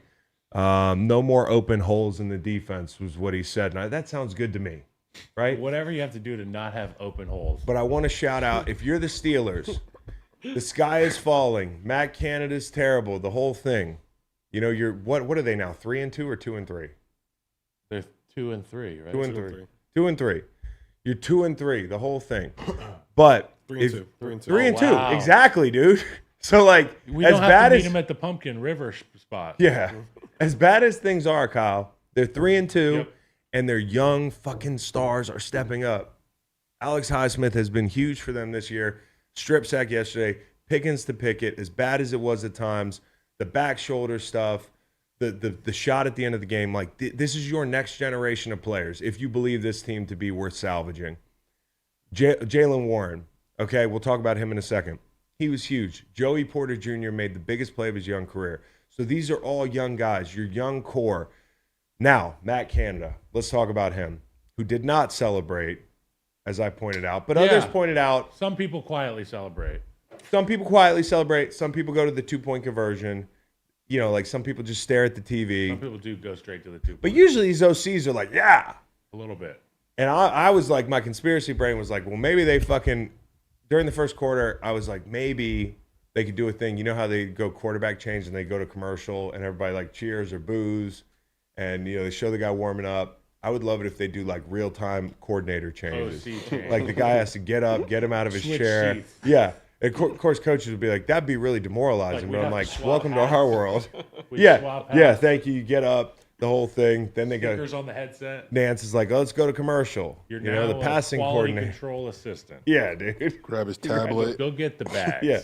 I thought that was going to happen, Kyle. Now, it didn't happen because at halftime, whoever was calling the plays in the second half did a really nice job relative to expectation because they had 27 plays for 88 in the first half, 41 for 201 in the second half. And I thought at times they looked too safe early in the game. Shocker. But Pickett sometimes just burning balls on third down without even like trying to go through his progressions. And I don't know if it's a thing where he just doesn't like pressure and that's the elephant in the room, or if he's being coached, the aggression's being coached out of him.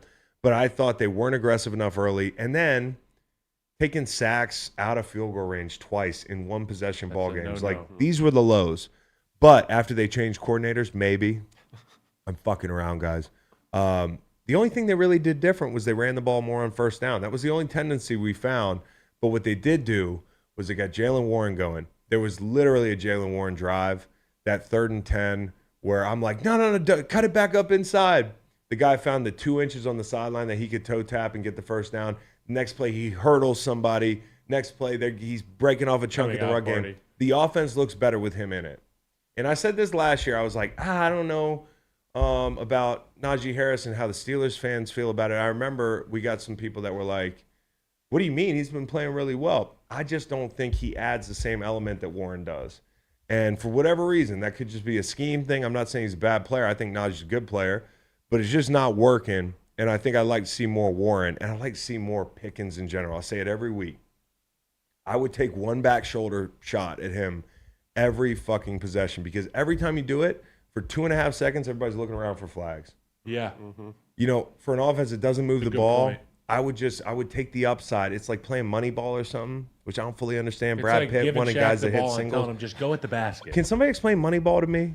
Moneyball. Yeah. Baseball thing? It's Brad Pitt just was like, more guys that hit singles. All they I care think about Moneyball was analytics. is runs. runs created rather than like home runs, whatever. So they're trying to get people on the cheap that can just score runs. Great movie. Forgot what it meant, but I wonder what that stat would be in football. Like how I can apply it to my Madden franchise. Moneyball for the Steelers is use George Pickens better. Yeah, and it's throw him the ball.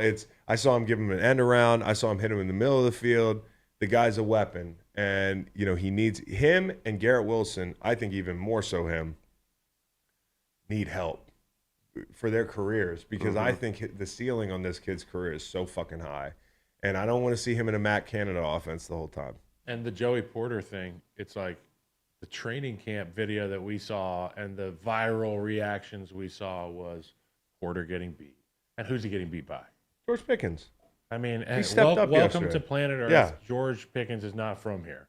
He's from somewhere else, yeah. I'm glad we saw Joey in a better way. And to your point, any opportunity you get to take a shot at George Pickens, do it. Yeah. If Kenny wants to get rid of the ball and not make reads, just fucking throw it to George. And anytime you want to take a shot at Matt Canada on a podcast, it's always a good time. I think Matt Canada. Look what Burrow did with Jamar yesterday. Yeah. It's like just throw him the ball. Throw him the ball. He will be there. So they'll listen. As bad as things are in Pittsburgh, if you woke up Saturday morning a Steelers fan, you're like, oh, it's gonna be terrible. Yins are gonna be depressed and all this stuff. And fucking actually, damn bad. Yins are gonna be like in it like every year, because you got a fucking high ceiling because you love these rock fights. This guy's the Floyd Mayweather of rock fights, Mike Tomlin. I mean, he's undefeated. Yeah. So the math here. The middle-age war of attrition. They do. They play. It's like they're just under siege. The enemy. Yeah. We're gonna starve them. It's trench warfare. And so yeah, like Mike Tomlin didn't just cover, they won. And in this, great teams don't just win, they cover. Yes. Great teams don't just cover, they win the game. In this situation, they are a great team. They're a great rock fight team. Black Air Force One. Speaking of another rock fight, I love rock fights. And another team that covered. Another team that covered. Shout out to you, Matt. The Colts, man. Listen, first thing, full stop, Kyle. Anthony Richardson, got to keep him healthy. Been 3 games now where he's left, and they're all unnecessary shit. I mean, you could say, hey, we drafted him for the quarterback run game. Well, maybe the fact that the guy's been out of 2 ball games early in the season, half the games in the season, you had to miss time. 4 to 6 now. Now it's 4 to 6. And at first you're like, oh, AC sprain, Carr came back quick, Murray came back quick. Take your time. You've got the world's best backup. Yeah, Carr's not running the ball every play. You got Jonathan Taylor back, who they barely had to use yesterday. But here's the bottom line, Kyle. This is some stone cold bottom line shit. They out-tightened the Titans. Yep. Remember last year we were like, are the Giants the new Titans? I can hear it like yesterday. Well, for a while they were the new Titans, but now they're not. The fucking Indianapolis Colts, they felt like the new Titans yesterday. And I'll tell you why, Kyle. They ran for 193, 5.7 a carry, barely had to use Taylor. They stuffed Derrick Henry. The moment of the game, 4th and 1. Okay, this is a Titans rock fight moment. Mano y mano, as Mike Waffle used to say. Mano y mano. You and me, brother. Mano y mano, brother. It's going to be you and Mike Iupati. All eyes on 91. They're going to run counter. It's mano y mano. All right, so it was mano y mano, Zaire Franklin and Derrick Henry. And are you used to seeing the Titans getting stuffed in this situation? Zaire's a gangster. Ryan said on Twitter. He's a baller. Bro, he had like 10 tackles, the whole thing. He's got a bunch of tackles this year, but this tackle and just the attitude from this defense, yeah, you're going on 4th and 1. Most teams are fucking like, oh, shit, I wish they just kicked the field goal. And that's it's 20 to 16 in that situation. And that's the issue. Like that whole 4th and 1 thing, half of it is a mindset thing. Like you got to have the guys up front. Like, yeah, you guys are gonna go for fourth down and 1. We're gonna stop you. Like you got to have that mindset to want to go up. Hey, and I've been on teams knowing Derrick Henry's gonna get the ball running downhill. Like, yo, I don't care. I'm about to hit him right in his face. An opportunity. And I know my guys are gonna like swarm tackle and we get this stop. But it's a mindset. Like just like you said, like a lot of guys when you're after a long drive, you're like, guys, I just hope they just fucking kick it. Yeah, like, some guys do please, quietly. Please. Yeah, you're like, please, let's see. And the I've been run that guy the because of the context of the game. Because I'm like, we've been getting gashed, and so they were playing well. They stepped up in that moment, and this is where they really out-tightened them, Kyle. Matt turned to me because he had the Colts, and he's like, maybe they don't give the ball back. And I'm like, that's going to be really hard. There's like 8 minutes left. But I'll be damned if they didn't chew up 7 minutes. They out-tightens the... Buddy, the food pyramid at the bottom for the Colts is clock. They were just eating that shit. And it took them 7 minutes, and they ate some timeouts too. They said, I'll take those. Yep. I'll have a side of timeouts. And you're going to get the ball back with under a minute left with no timeouts or whatever it was.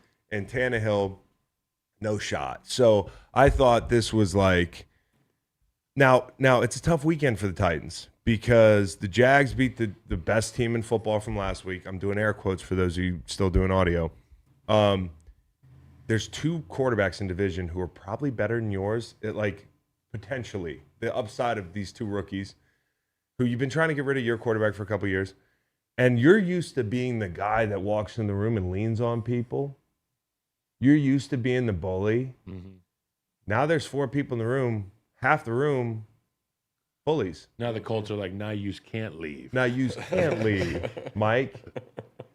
So, and you know what? On top of that, the Colts, I don't want to make a mountain out of a molehill, but you can see where this thing's tracking in that division. It's like, all of a sudden, AFC South for a while has been one of those things where Titans were like, we're not that good, but we're going to bully you motherfuckers. Yeah. No more bully ball. No more bully ball because there's two good rookie quarterbacks in that division now and another team that's bullying you. And you know what the tough thing is? Mike Vrabel, he's not an offensive guy, right? I got a ton of respect for them, their program. I'd love to play for Mike Vrabel. But what the Colts have, if they keep this physicality and this mindset, is they have an offensive boy wonder. That's a crazy combination. I'm not calling him a boy wonder. He's not that young. He doesn't look like a pencil neck like some of these other guys. Mm-hmm. But Spikeman is a fucking – and guys, I know his name's not Spikeman. I'm just going to call him that the rest of my career. I'm going to do it too. Fucking – they have an elite offensive play caller. That Moss touchdown run, this 3rd and 1, they're in spread set, trips left. Tennessee mans up because they're trying to prepare for the little man beaters, and the box gets lightened, and they just go Zach Moss for 57 yards or whatever it is. And you also have connected well with your quarterback. The future of that, now you got to keep him healthy, but it's like that 3rd and 16 in the second to Campbell, corner route. Beautiful ball. Just picking one of them out. When it's obvious that you're getting along with your quarterback and you're not hurting him, you're actually helping him, and the scheme's right, and you're playing physical, Irsay might have done it, dude. Like, he might have set this thing in motion. Now, they got to keep getting better, but they're way ahead of where people thought. Yeah, and it's almost an ideal game plan. When Richardson left the game, he was 9 for 12 with just about 100 yards, but they can lean on that running game like you're talking about. And as an offensive lineman, there's 2 things I love about running the football. First thing is... Only 2? Yeah. I think there might be 12. 2 things. Yeah. 2 things, but they're very key. Okay. If we run the ball at will and keep swinging our axe, we're probably going to win the game. Yeah. Number 2, we're going to be home in time to get maybe a nap before the night game. Clock runs. I mean, I've been on teams that throw the ball and rely on the pass, and if you're not in sync offensively, if your quarterback's not in rhythm, if one of your receivers is down, if you can lean on an identity as an offense in running the football, which is what the Colts are built on right now, that'll lead to your point, Spikeman being able to layer the football down the field, have Richardson take shots, and even with Minshew in there, they have a shot. And keeping Richardson upright, too. It slows rushers down. So that's smart enough, that approach to keeping him healthy. Now, if we're talking about the AFC South, we should probably talk about, Houston. They had a real shot to go on a little run here. And I'll say this first. I didn't think Stroud played bad. Okay, came out of that game. I know they manned up a little bit more in the second half. I know that he saw more aggressive coverage than he's seen. I know the numbers aren't eye-popping. Neither team fucking scored a lot. This was like a rock fight. Another rock fight.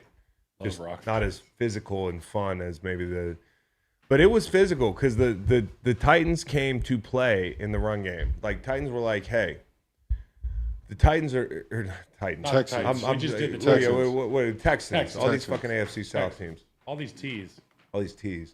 The Texans came in and they were like, we're going to they loaded the box like people have been doing against the Falcons all year long. 24 times that Atlanta ran into loaded boxes. Okay. So Texans came out, the first play, Grenard jacking up a tight end, screaming. Like that first play, you can tell what's been talked about all week in that meeting room. Like the way they reacted to the very first couple plays, they were flying downhill, hitting motherfuckers. And I was like, yeah, they're ready for this run game. But they're also deciding that, hey, if Ritter can beat us, so be it. And he did. And I thought this was Ritter's best game of the season. You can live with this. Now, I don't think you want to live with being down 12-7 with 4 minutes to go in the third quarter. So that might tell you something. But I thought this was his best game. And, you know, the big difference for me was play action. Yes. Immediately, I turned this tape on because I didn't watch it as close to the 1 p.m.s. I turn it on afterwards, and we're standing around, and guys are like, this was the Ritter game. He played well. So I go into watching tape, and I'm expecting – I don't know what I'm expecting. But it became apparent to me early that they decided to stick to play action and get something out of this week. We talked about last week how they haven't been good there, okay? On the year going in, he was 18 for 37, 208, and a 63 rating in play action. And you talk about how much that leaves on the table for you, being in that Arthur Smith offense with a great running game that's still running the box at times effectively into heavy boxes all year long. You've got to be able to hit this. He was 9 for 10 for 147, 7 first downs. I thought he looked really good throwing the ball in play action. And I think Ritter looks good when you spread things out. When you go 5 wide, give him the college stuff. So, like, it's kind of either or for me. And I thought this was his best game. He found Pitts. They were probably a lot better on first and second down. The numbers probably bear that out. Time possession, 35 minutes. And Ritter's hard count is a fucking weapon now. Yeah. Okay? He's got an Aaron Rodgers thing going on there in the voice box. Yeah, it's a weapon. He got guys offsides a bunch. But again, you played your best game, and this team's up 12-7 with 4 minutes to go in the third quarter. Houston's got the ball. Houston had a chance to win this game. You know, I thought the run game on the road really hindered them. Titus Howard coming back, Tunsil coming back. I figured they're just going to run the ball, right? They ran into a lot of light boxes, and they did not fit up well. Every run play, it's like they're letting the backside guy in there, or, you know, the wide receiver passes up a shot at, you know, hitting a linebacker. Goes to the safety. Yeah, there were a lot of like little miscues, and it was Onyemata, Dupree, especially. Dupree he was a rolling ball of butcher knives on the edge, and then Campbell was playing some end. We talked about that. Jarrett creating big negatives. Caden Ellis played well. But the Falcons just stopped the run with a fucking light box. And for Dameon Pierce and this offense, you get on the road and you've got a young quarterback, you can't leave that off the menu. And I know it wasn't off the menu, but the way you were fitting things up, it just took so long to get going. That last drive at the end of the game where they left actually Ritter too much time, they ran the ball well. Finally, they were getting the run game going, and I think I think if you're looking at Houston, you look at that drive and say, hey, guys, the offense, we stepped up when we had to. We won the game. The defense didn't follow through. Now, you don't want to turn them against the defense, but the point I'm making is, like, keep their confidence. We know we got to do simple shit in the run game. Like, they're simple things. It's like one block. You know how it is. Oh, you go in the meeting room on Monday, you're like, Kyle, it's there. It's one They got the guy, pointer, and there's like all this grass. And to your point, it's not always the offensive line. It's not always the running back in the wrong hole, but it's a tight end who's not sustaining a block or whiffing or not in communication with the tackle when there is a motion and now the defense shifts. There's so many intricacies, subtleties in the run game that make it successful. The question has been answered at quarterback in Houston. I love the guy. Mm-hmm. But now if you want to be me in the first half. If you want to be a complete football team, you need to be able to dial in on the details in the run game because that's a part of this league as well. And it's also a running back, particularly against a light box. Running back who fucking went off last year. And you want to see it's disrespect. You thought you'd be able to hang your hat on the offensive line, Kyle. I thought. Everybody thought, right? You thought you'd be able to hang your hat on the run game. You bring Titus Howard back. You play him at guard next to a backup center. Like, I'm not really sure. So that's the thing for me is, like, they got to get this run game going first and foremost. If they can do that, it's going to unlock a lot of stuff for them. And for Houston, or for Atlanta rather, they have the run game going. They have to through the air. They have to lighten some of these boxes. Ritter has to prove, like he did yesterday, that I can hurt you. And hats off to him because he did hurt them, especially in play action. And you got to give Bijan some more space to run through. So this was an ugly game, but one that's relevant. I think both these teams will be, at the end of the season, in the conversation of like being in the playoffs. You know, Atlanta, they probably think they can win the division. So like every game matters here. Do we have an ad read, guys? Let's do Jets and Broncos and Saints Pats first. Okay, before we get into the uglies. Okay, I'll be pretty quick on Jets Broncos, but I'm happy for him. I really am. I can't help it. I mean, like, within our fraternity, you don't do that, and to be able to respond like that was good closure. And you're talking about the Sean Payton comments, and that was the reason this game was a big game. You know, not only because I'm really into when a team's back's against the wall, because you know how intense that situation can be. If they lost this game, you're kind of like, oh, I'm out of the East. Like, we're probably trying to figure out something new. I'm out of the East. I'm out on our quarterback. I'm out on everything. Yeah. And I'm out on Hackett. And this is the reason I thought, Kyle, I don't know if you picked this up, but last week at the end of that game, Zach Wilson's over on the sideline like, I lost this the game. And I don't think he's saying that to get a pat on the back. I just think he really felt that way. Mm-hmm. And he's probably right. It's harsh. He played well. He outplayed Patrick Mahomes, but you can still lose the game by not doing the things you're supposed to do, taking a snap. You can beat Patrick Mahomes and still lose. Yeah, it's a Trent Dilferism or something. You can beat Patrick Mahomes in this league and still lose games.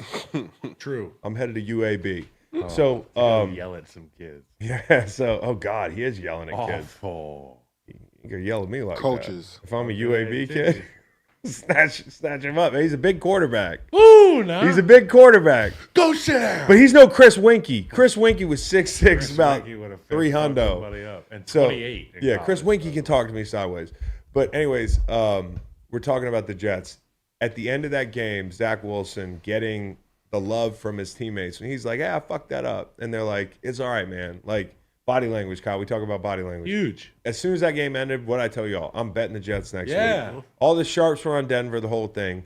Now, I don't want to talk like I was great yesterday. I took a beating at some stretches of the day. But the Jets, to me, made sense because this team was not giving up. You could tell. Like, and they were still behind Zach as much as they could be. They're being pros about it.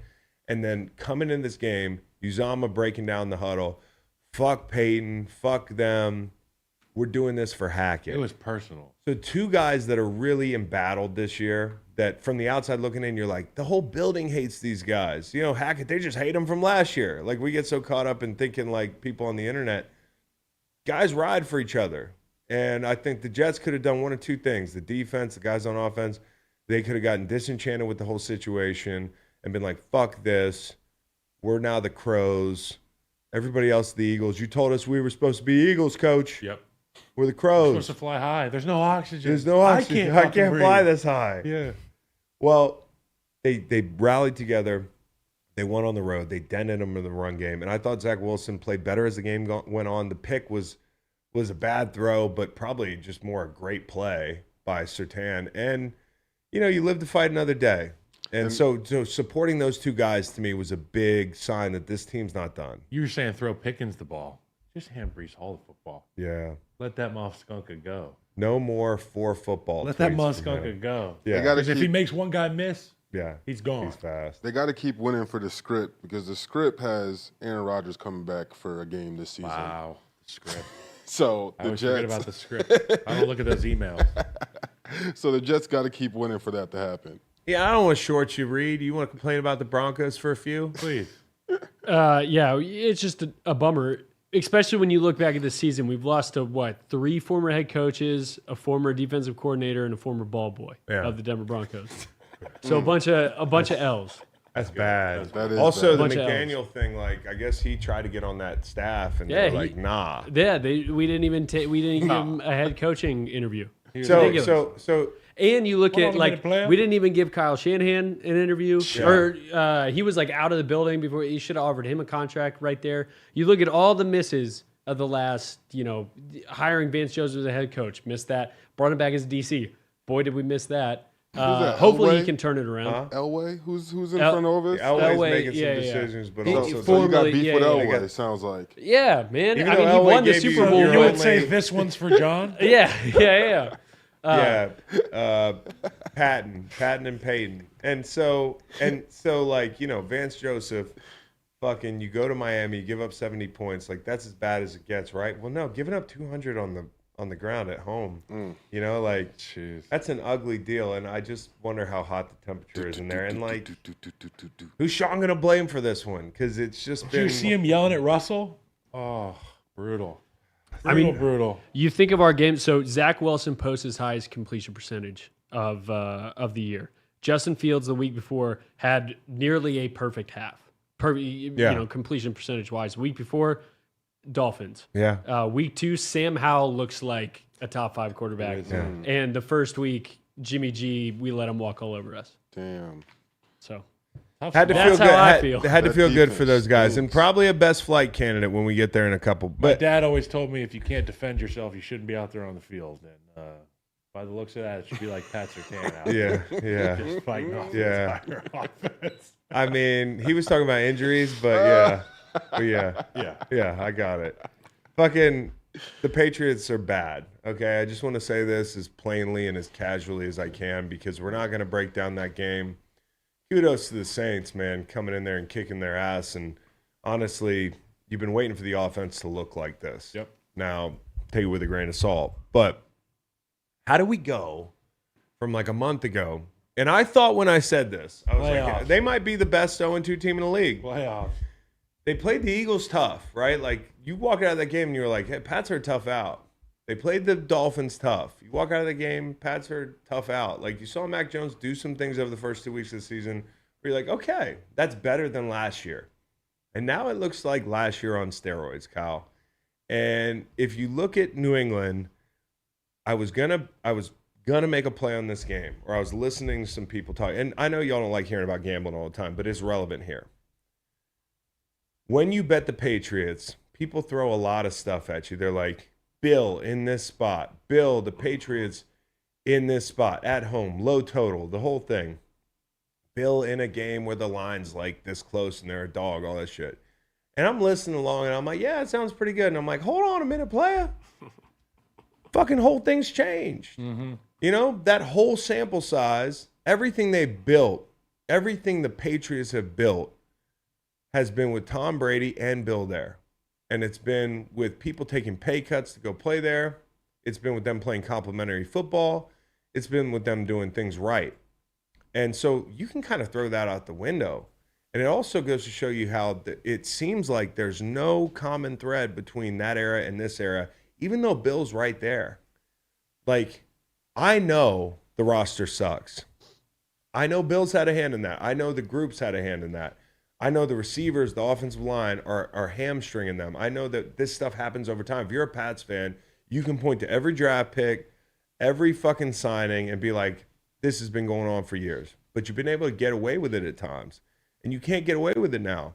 And the team should even as bad as the roster is, the team should not be this bad. And so if I'm being honest, I do think you need, like, Bill's got to do a better job in this situation. Like, either, and he would tell you that. Layup line, starting over, Chris Stapleton. I don't know if we can play it on a live show, but it would be starting over because after the game, they were like, Bill, what are you going to do? And he's like, start over. Start over. If I'm going to interject here, if I may. Yeah. I loved everything you said, by the way. Yeah, I'd be. I'm serious. Yeah. I'm serious. I believe the same things about the Patriots. But you look at the success they had early. You talked about looking competitive in the first quarter of the season. Yeah. At the very least, competitive, Yeah. right? And prepared and effective on both sides of the ball. yeah, When you go through OTAs, when you go through the offseason, it's a 4-week process. Andy Reid, Matt Nagy, a lot of the coaches I played for, each of those weeks were designated as, okay, this is our week 1 opponent. So in practice, we're going to see these looks. We're going to implement these route trees and that kind of thing. They're through that part of the season. Now we're seeing a non-off-season prepared game plan yeah. moving forward. They're going to have to think on Off their script. feet, and they're going to be off script. Mm-hmm. And I don't think it bodes well for the Patriots at all. Well, it sucks because you're like, nobody wants to say, hey, Bill, do a better job, because he's, in my opinion, the GOAT. And you never think about, like, with players, obviously Brady being the GOAT, like when there was a drop in production, you're like, get him out of here. But for a coach, it's not like he got slower. It's not like he got like it's not like I'm looking at his ankle mobility or flexion, or he might have become more opinionated, stronger in his opinion. he's still Bill Belichick. It's in there. So like, what's going on? Because this is a poorly coached team. He would tell you that. They're playing like they're poorly coached. The players can't be that bad, because you don't see stuff like this often. I mean, 2 worst losses of his career. 1 on the road, 1 at home. My conspiracy brain got going, Kyle, and just know I don't mean any of this, because people are going to be like, Chris said this. Well, first I was like, these motherfuckers are tanking for Caleb. Yes. Okay? Second, I was like, maybe Bill doesn't want to be there, and he doesn't want to just say, I quit this job that I've had for 25 years. You got to fire me. I was like, maybe there's a place that Bill wants to coach later in life, you know? Or maybe he's just done. Chicago. And he doesn't have it in him to quit because he's not a quitter. This is terrible. Like, I don't know, man. And I love Bill, and I respect the Pats, but I don't know how we got here. I mean, I know how we got here. If he is drafting, or if he is tanking to draft Caleb Williams, I mean. I fully support. Wow. Fully support, Kyle. Bill. Fully support. I'm in. Okay, but here, Chasing that record. Mortimer, we're back. On the Patriots, there have been 154 offensive performances this season. The last 2 games have ranked 152nd and 153rd in terms of EPA per drive. it's brutal, Kyle. It's brutal, and it's not just Kyle. The history. You talk about the history of like, oh, you bet the Patriots in the spot. Well, historically, they were good on special teams. They're bad now. Historically, they don't turn the ball over. They turn the ball over now. Historically, not penalized a lot. Middle of the road penalties now. So like all these things, even that you're just like, but we're okay at that. We're not terrible at it. You can't even afford to be okay at that. Like, you got to be great not getting flags. You got to be great or not be bad turning the at ball it. over. You got to be great later. in the red zone. Like, they got to find. They always talk about situational football. They're failing all of it. The Patriot way is not coming through at all. That's what I'm saying. So you look at a couple teams, it. Kyle, like you talk about the growing pains of some of the greatest coaches in the game. Right now, I think McCarthy's growing a little bit. I'm not saying he's one of the greatest coaches in the game. You know, he had like his worst loss last night. Mike Tomlin's trying to figure this thing out, but he's 3-2, right? Everybody wants Mike Tomlin fired. He's 3-2, even with his weird way of doing it. The Steelers' culture seems to have like survived turnover better than the Pats' culture. It's more durable somehow. Because it's less ambitious, maybe? They can still call on that Black Air Force One game, whereas you can't be like, let's dial up a real Patriots game today. I don't know, dude, but the culture seems to be less permanent in New England than it is in Pittsburgh. Now, eventually, Mike Tomlin's going to die of old age or something. 2 of their biggest guys. You know, like 40 years from now. Hopefully 50. 2 of the biggest playmakers on that defense are out. Yeah. No, and that's the straw that broke the camel's like, back. You know, there. we'll be okay. We've got Judon. You know, Christian's out. Christian Gonzalez, he's out. But we've got Judon. You know, the what is it, a bicep? I mean, that thing probably popped on him. And Straw. That was a straw, Kyle. The camel's like, one more straw. because Judon's strong. That's a strong man. You can at least make some plays. You ever think about that saying? Yeah. Did camel ever break its back? The last straw. Yeah, I guess I never The really straw thought about that broke that. the camel's back. Yeah, throw another one on. It's amazing the legs don't break first. The straw that broke the camel's legs. I can handle Gonzalez on IR. Oh, Judon. I can't walk anymore, dude. You know, you're not getting the same production. You're not getting the same Stevenson. Yeah. Yeah. They're not brutal running out the there. ball. I don't want to spend any more time on the Pats. Okay, let's finish with the uglies, but Let's first hear it from a Game Time. game time ad read. I hate buying tickets. I've been playing my whole life, never had to buy tickets. The ticket part is stressful, but buying tickets to your favorite events shouldn't be stressful. Game Time is the fast and easy way to buy tickets for all sports, music, comedy, theater events near you. With killer deals on last-minute tickets and best price guarantee, you can stop stressing over tickets and start getting hype for the fun you'll have. And with the Game Time app, it's easy to find and buy tickets for every kind of event in your area. Get exclusive flash deals on tickets for football, basketball, baseball, concerts, comedy, theater, and more. The Game Time guarantee means you'll always get the best price.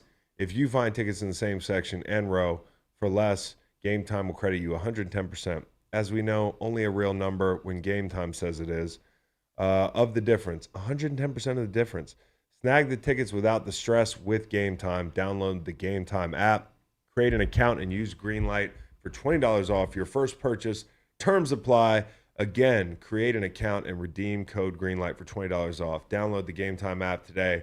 Last minute tickets, lowest price guaranteed.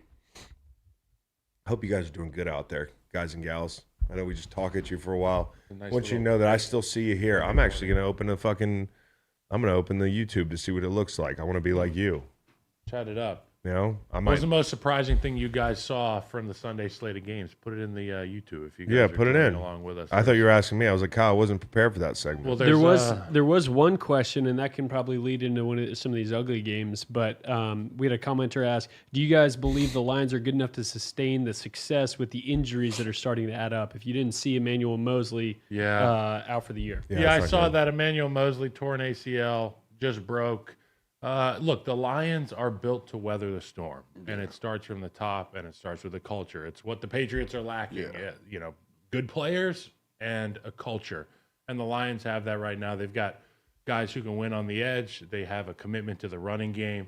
Jared Goff isn't going to lose you football games, and I think he's playing above expectations. And a coach that's hyped up on caffeine, so coaches jacked up. I mean, they go for it. They run gadget special teams plays. That's why they're on the America's team list almost every week. So I think they can sustain it. I'm not proud to admit this, Kyle, but I did bet the fucking Panthers yesterday because, like a slate like yesterday, I'm like, I'm just gonna play the math. 85% of the tickets are on the Lions. So, like, Vegas is not expecting to take a beating like they took yesterday on this game. And, like, good teams win, great teams cover. This is what I'm talking about. This is what people are talking about. I know it's like a funny saying, but I really do think there's something to it when you're supposed to be an elite team and you have a test like this, especially a week after you beat Packers at Lambeau. Are they immune to letdown games? Are they like just ultra focused? I think they are. Somebody asked me if the Lions are Super Bowl contenders. I don't think so. I don't mean to be so flat. No, but they'll make noise. Could they win a Super Bowl? Fuck yeah. Like, are they in that fringe? They're tough out for a potential Super Bowl winner. I put them in the Cowboys category. I think they're above the Cowboys. I put them in the Cowboys category, and people think the Cowboys are an elite team. Here are the teams to me that, like, it's like the Eagles, the Niners, the Chiefs, like throwing a couple AFC teams there. The right version of the right Bills. version of the Dolphins, the right version of the Bills. Oh, but the Lions, to me, they're like a playmaker away, and maybe they make a move at the deadline. We talked about this yesterday. I don't know. And some people are like, they beat the Chiefs at Arrowhead. I know. Lions or Jags? I like the Lions because of that run game. Okay. But when you, so I don't want to put my foot in my mouth here, but like not Super Bowl contenders, I just need to see more. Everything I'm seeing so far is awesome. I'll be smiling the whole time. Time. Love the Lions. Are they there yet where I'm like, oh, this is the Bills at full speed? Yet. Not quite yet, but I want to. And Jared Goff is part of the reason. Okay, like Goff has done everything they've asked him to do. But I just think when things get tight and like you're playing Goff and Mahomes, he won that one, right? But when you're gonna play some of the really elite quarterbacks down the stretch, like I just want to see more. But I thought this was great. This was great from them to take care of business like this after a big emotional win like that. It was huge. And they're not built to sustain a heavyweight fight against the Niners. They're not built to sustain that sort of offensive onslaught. But what Nate said, they can run the ball. And that does keep them in there. So maybe I'm talking myself into them as a contender. But I think at the very least, they're a division winner. They can win playoff games. Would I trust them in the Super Bowl against, like an AFC elite or in the NFC Championship going to Philly or going to San Francisco? No. But they're fucking really good. Okay? So congratulations to the Lions. Taking care of business. And Hutch had another huge game. Bunch of pressures. Hey, listen. The sack, great. Get chip protection, you spin back into, he's patting the ball. He's got some dances. The picks are great, but what I like the most about Hutch is he's constantly getting pressure. So, like, you can pick out those couple plays. It always drives me crazy. People are like, this guy had a big game, and you watch the top end plays. He had a big game because he's consistently pressuring people. That's like Crosby. The gas pedal is never lifted off the floorboard. Yeah. And the guy on the offensive line feels it, just like a D lineman feels a run-heavy offense. It's like, one of these plays I'm going to break. And that's the whole thing. It's just spraying and trying to get as many opportunities as possible. And then it's out of your control. The ball gets patted, whatever. But, like, Hutch is always there when it does because he's constantly trying to win. He's constantly scratching, clawing. He's never getting just stoned, blocked. Okay? Can I talk on the Bryce Young thing for a minute? Yeah. I know that the offense and Josh McCown is a guy that I really trust who's in that building and working with within Bryce Young's ears. They're trying to simplify that offense, and I don't mean that as a knock on Bryce Young at all. But when you take a look at what Justin Fields was able to implement last week with the game plan, Luke Getsy gave him a lot of 2 receiver opportunities, and Greg Olsen talked about it on the broadcast. Look, when you've got 2 receivers out there, it's less to look at for a quarterback. You have more confidence that you're either going to make the right decision or check it down. And if you're not making the right decision, or when you have 2 options at receiver, you have a lot more protection. So you're going to feel safer back there. Bryce Young didn't look great again yesterday, but I like the game plan of less options on the edge, more protection, give Bryce Young less to look at. Yeah, no, I mean, and you run the risk of, some of those routes that get bogged down if you run 2 men out in the route, 2 men out in the route. You might have to pad it longer. But I think more than anything, the offensive line has to get cleaned up, Kyle. Yeah. Like they've just had trouble sorting pressure and that sort of thing. I got to go back through that game and see if there was any improvement.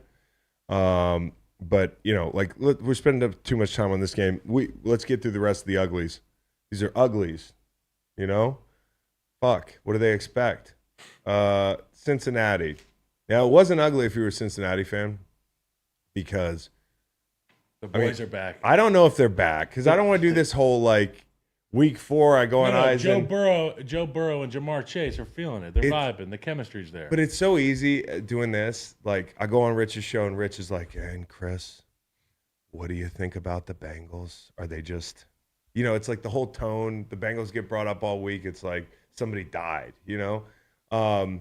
They've been bad at the beginning of every season. I feel like it might be different this year. I do think that, especially on defense, there's some things that change. That when the bright lights are hot, I kind of worry about that defense. But I think the things that they're not going to have a shot if Joe's hurt. Not even going to have a shot. The things that I get excited about are turning that game on, seeing those two throws in the red zone where he's buying time. Throwing across his body. Jabbar's getting chased by 3 DBs across the end line. It still goes for 195 yards. He's still open. But it's all those throws he's buying time. It's like, I'm healthy. I'm willing to move. And probably the play I got most excited about in the whole fucking game was he took off for 12 yards and got a first down. Got up, did the – I was excited about it. I was excited about it. It wasn't like, fuck, I had to run. So something is getting better with his calf. I mean, it's very clear to me. And I don't know if it's one of those things where they said, Joe, you're literally not going to scramble for 3 weeks. You want to play? You can't leave the pocket. Because he kind of looked like that at times. He was just back there like a lawn deer. He was just getting Buddy lead back there in the pocket. And he wasn't moving. And, the route concepts, like the receiver play, Higgins, he was down and everything. You could point to a bunch of stuff. But I think if Joe's not right, this offense is always going to look a little off. And so him looking right, that was big for me. And, they dominated time of possession. Talked about the defense. They're still missing some people from last year, but a step in the right direction for Cincy. Okay? I'm not going to kill him, and I'm not going to crown him. You want me to crown him? You want me to crown him? I'm not going to crown him. They got to do this more. But there were the signs of a team that's showing life. Okay? Miami and the Giants. Talk about it. Here's all I'll say. The Giants did what they could to stay in this game. I always talk about when you play the Dolphins, that offense is a machine. Okay? They weren't even, doing anything special in the beginning of the game. And they were just fucking, it was 70 yards. Doing the best. 6 plays, whatever. It's the runs are explosive. You get a little quick game out the outside, bunch of yak. There are games where Tua's played great. This was a game where he just was okay. And they're still good enough to score 31 points and almost run these guys out of the gym. They're up 14-3 at the half. About to put them away. And you throw that pick. Pinnock with the Rennock. Yeah, the Rennock. I like that. Yeah. Right now. Yeah. So I love if you're the Giants saying, hey, we're going to take advantage of the couple balls he throws us, and we're going to try to stay in this game. They almost covered. But everybody knew what was going to happen in this game. Like, the Dolphins are supposed to roll on these guys. Daniel Jones got sacked 7 times. A-Chain's been – is it A-Chain or A-Chan? A-Chan. Okay, because, you know, he like, changed it. Are the Giants the team that – are they the team that's just going to get beat up and made fun of every week? Yeah, dude. They're going to get – Are they going to be the – and it's not just because of what market they're in. I know that they're, you know, all that stuff, but situationally, the contract at the quarterback position. Oh, it's tough. The protection that hasn't been prioritized. There's a lot there to be looked at. Are they the team that's just going to get – are they the new Bears? Well, I don't know. They're the homecoming team. They're the NFL homecoming team right they're the now. new Bears. That's who you schedule for homecoming. Fuck me. It's either them or Minnesota Vikings. Yeah. Like, so you It make used to it be Western competitive. Michigan. Now it's the And like Giants. last year, I was a Daniel Jones guy. No, I was And too. a Giants guy. Things change and we quick love in this Brian league. Daboll, but now it's like kind of, you know, now the suits are kind of creepy. I think the Giants just go to show you, man, like you can't assume that because you're good one year, you're just going to keep getting better. Like in the NFL, growth is such an aggressive process. Mm-hmm. I don't think they were aggressive enough. And the thing that they were most aggressive doing was paying Daniel Jones.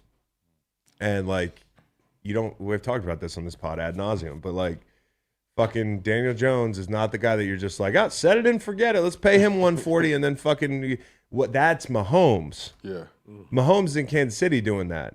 As long as I got Kelce, fucking Rashee Rice, whoever. Everybody, plug him in. Yeah, plug him in. Guy that's mad at the ground out of Rutgers in the 6th round, like whatever.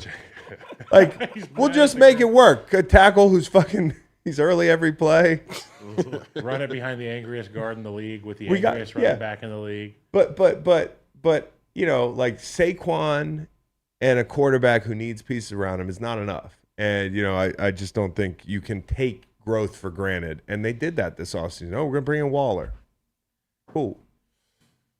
Have you seen him lately? No Carton.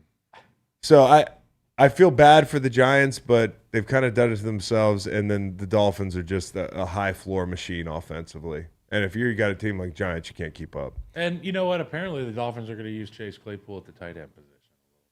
Yeah. No, that's a fast tight end. McDaniel says he's fast. Yeah, he is. He's got fast. that speed. He is fast. Fast to get kicked Tight out of end. the locker room.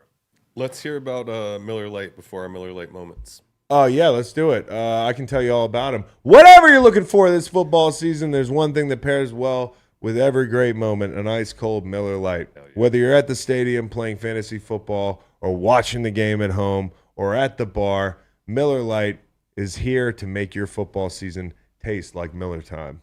From kickoff till the clock runs out, you can't go wrong with a Miller Lite in your hand. It's the only light beer with a taste worthy of our national obsession.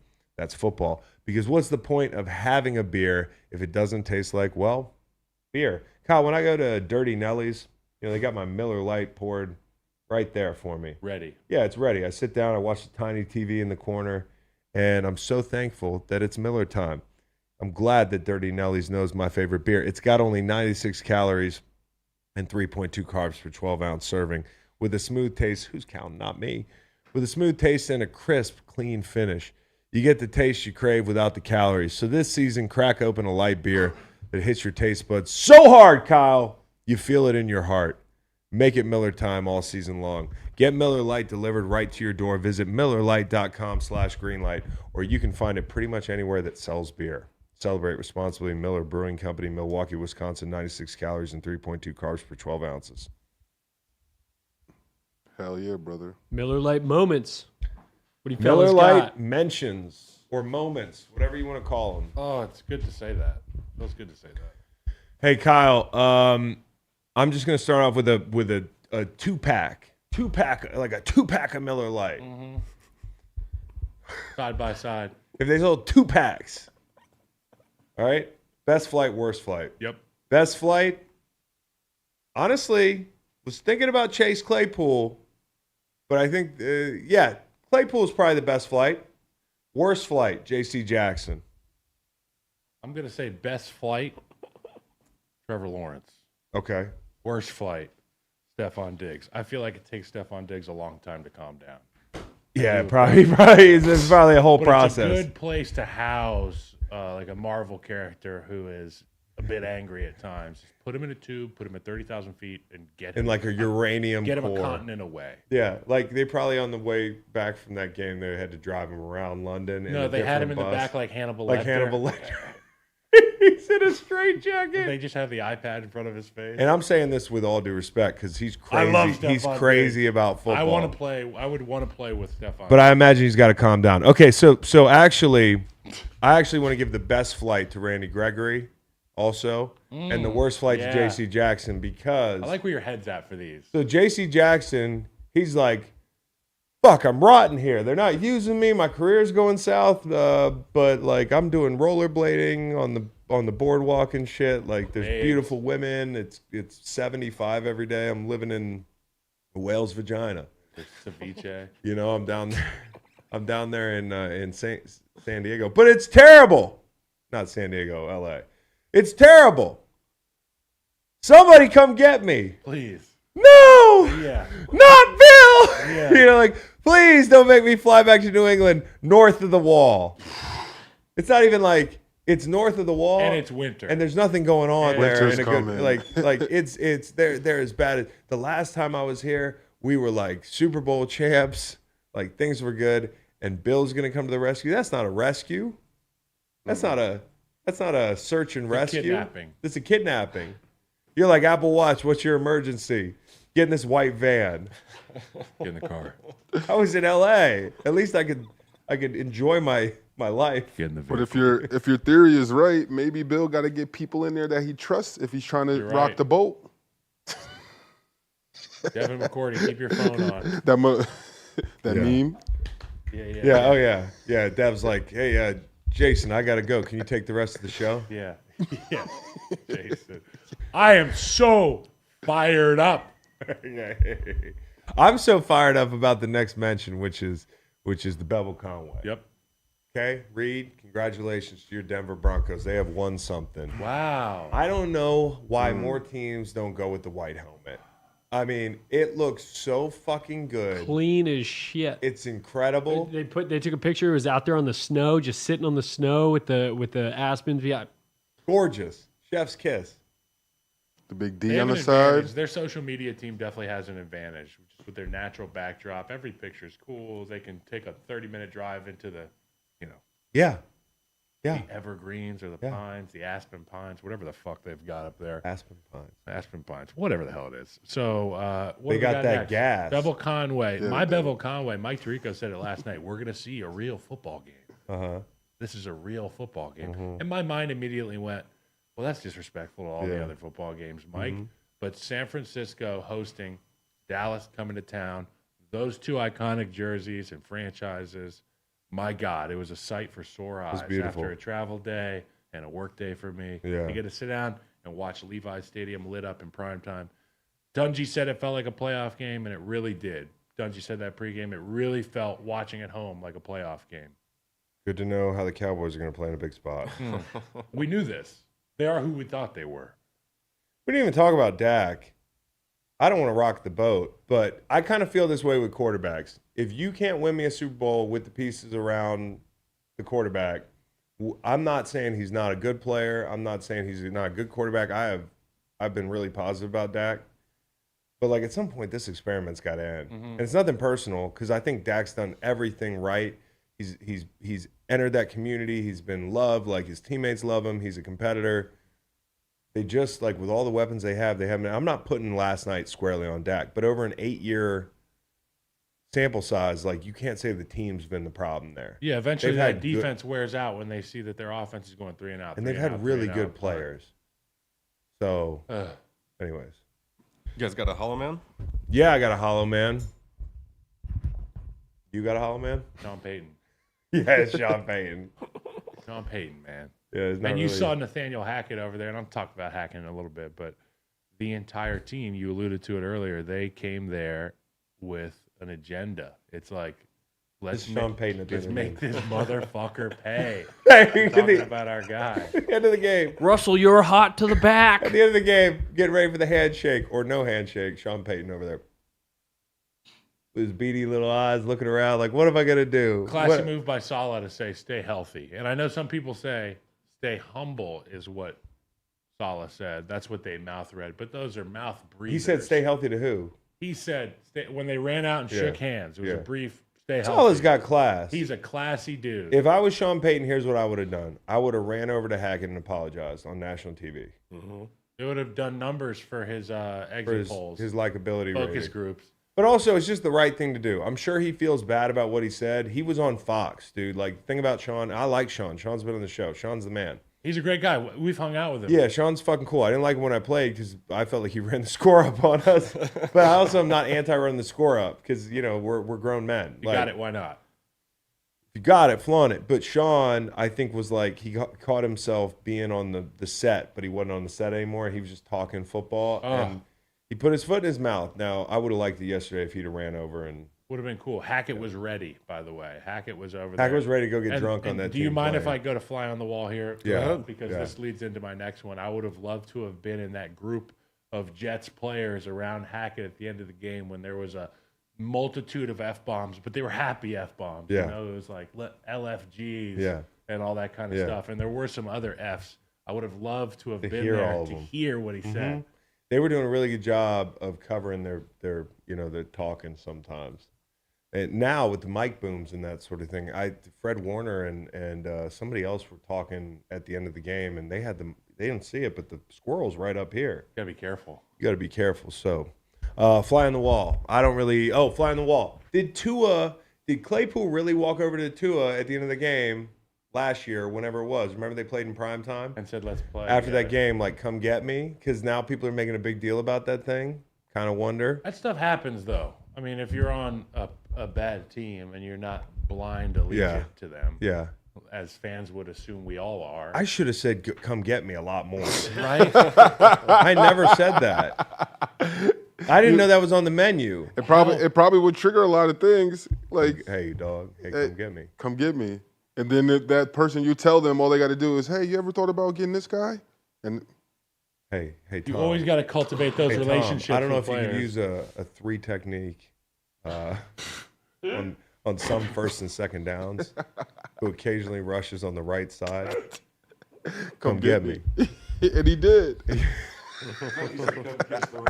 After we got beat 44-7 in London, maybe by the Pats. Okay, any more? We got best seat in the house. Fuck, Kyle, who's it going to be? I think it's Brock Purdy's dad. You know why? Because last week, Brock Purdy's coach came up. Everybody's like, oh, Brock Purdy's coach. Look how cool he is. He got sunglasses on at night and the whole thing. And yeah, that's cool. Maybe he was stoned. But Brock Purdy's dad didn't get any camera time. People were saying Brock Purdy's coach looked like Brock Purdy's dad.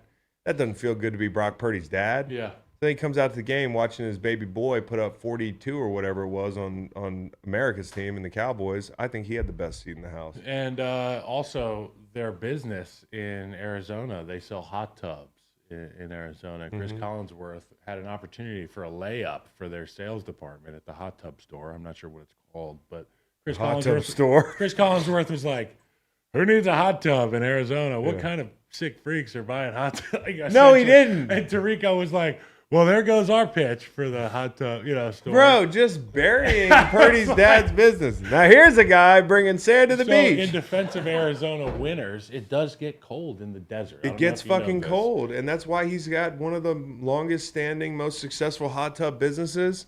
And I just want to tell you, if you live in the Arizona area, go find Brock Purdy's dad. My best seat in the house is at whatever fraternity had Will Ferrell. Yeah. At USC. Yeah. Will Ferrell running the DJ set.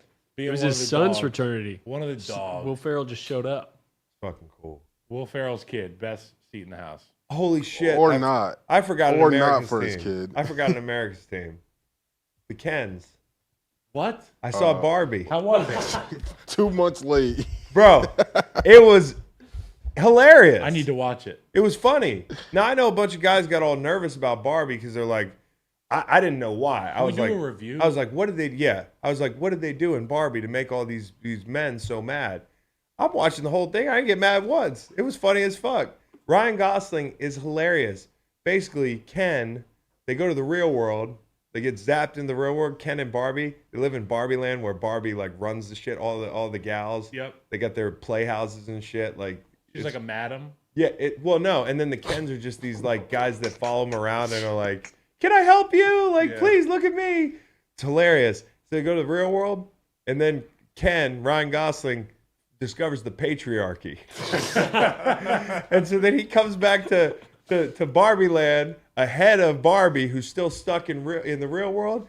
And when she gets back, he took over Barbie's house, bro, and he called it the Mojo Dojo Casa House. Ken's Mojo Dojo Casa House. I'm getting a fucking sign made that says Chris's Mojo Dojo Casa House. He's got like a puffer vest. He's got 2 pairs of sunglasses, 3 watches. Jeez. He's got a mini fridge. He just discovered all this shit in the real world, right? So I think Ken's. I don't know what the tagline is, but you are Kenuff. Kenuff is the tagline for that movie. I thought it was really good, and I want to shout out the Kens out there. And that was my takeaway from the movie. Was I supposed to take something else away? Was that I am enough? So I just want to shout out the Kens. Shout out to the Kens. America's teams. Game Kens. ball. Well, real fast, our great investigative reporter Brian in the chat said Sean Purdy and his wife run the Fantastic Spa Outlet, a hot tub retailer in Mesa, Arizona. Dude, Mesa gets cold, man. You're at that valley floor, buddy. You know, it gets hot in the summer, very cold in the winter. Shout out to them, though. Game ball. I'm going to give it to their kid, Brock Purdy. Oh, yeah. Who's no longer a kid, no longer the boy wonder, no longer Mr. Irrelevant. Yeah. He's relevant. He's playing tremendous football, and I understand that Shanahan's the coach and they have weapons all over the field, but that doesn't detract from the fact that he takes a snap, looks with his eyes, and delivers a strike every time he's there. He's won every single game he's finished, which is unheard of right now. He's on track to be able to take this team to the Super Bowl, in my opinion. He's on pace to never lose. He's on pace to be undefeated through his career. That's my favorite He's going to win 150 straight games. He's going to win forever, dude. And Kyle Shanahan will never be stopped. Honestly, like the Brady thing, I'm not saying he's going to win a bunch of Super Bowls, but this is the closest thing to find a diamond in the rough on a team that's set to win. Yeah. And it's a different kind of team. He's going to win 2 Super Bowls. But that guy could win a couple there. Yeah, for sure. I'm not trying to put the cart before the horse. He's going to win 2 Super Bowls. Brock Purdy is. And everybody knows you can't put the cart before the horse. No. Or break the camel's back. Maybe Shanahan has figured a way to do that. You ever think He's so smart. You ever think they just put the cart in front of the horse and the horse is like, what the fuck? That's not how you do it. It's like, what the fuck is this guy doing? There's a whole process here. So I want to give the game ball to, I really didn't think about it. But I think I want to give it to, I'm either going to give it to Trevor Lawrence because I thought he played really well. He was great. Or I'm going to give it to I'll give it to Justin Fields, Kyle. I'll go back to Thursday. Yeah, I thought we were past that, but I appreciate you for trying doing to do that. Because I didn't even mention the B word today, Bears. I think we talked about it. Well, not really. Death game, the whole thing. Not really. So not like, we didn't get into it. Yeah, we don't need to get into it. But I'll shout him out and hack it, and it's a group game ball. DJ. Yeah. Bax's viral moment of the week.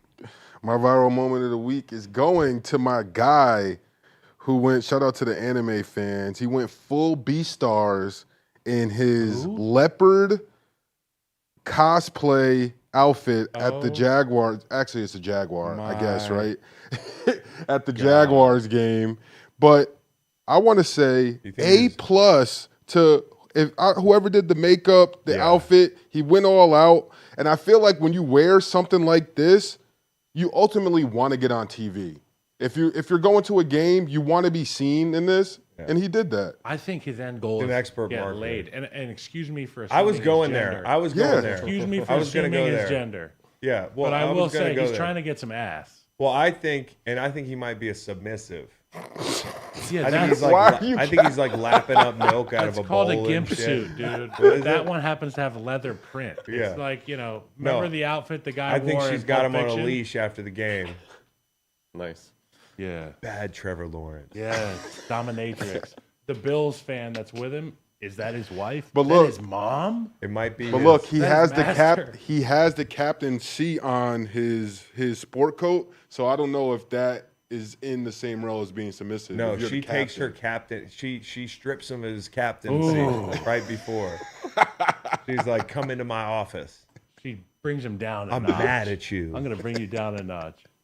Fucking. You guys Also, are the sick. Bills fans like took over that stadium, kind of. Yeah. And London's supposed to be like Jaggy Land. Well, they won 2-0 Yeah. 2 weeks in a row. Shout out to the Okay. Jags. Did you guys have an Duval. STL memorial? STL Memorial Award. Yeah, me every fucking week. You know, watching all these stupid games. Not all of them are fun to watch.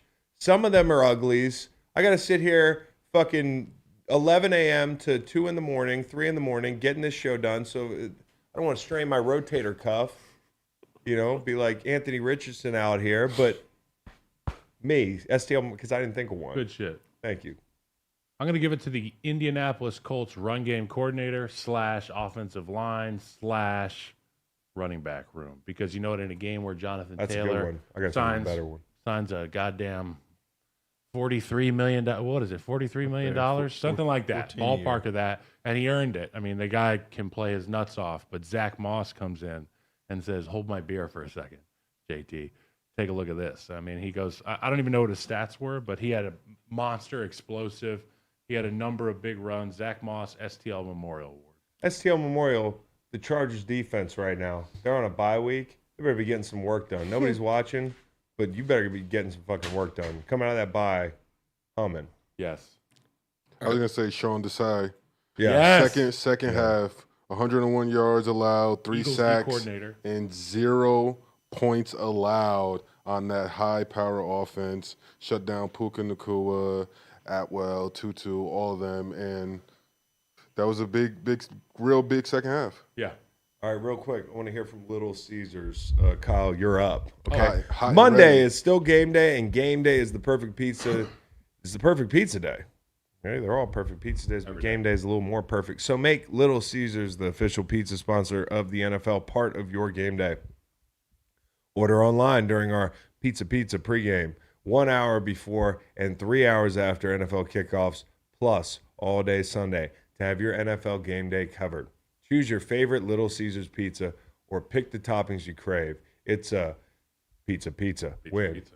And speaking of winning, everyone scores with convenient delivery or our in-store pizza portal pickup. So grab some friends, order your Little Caesars, and enjoy during the games.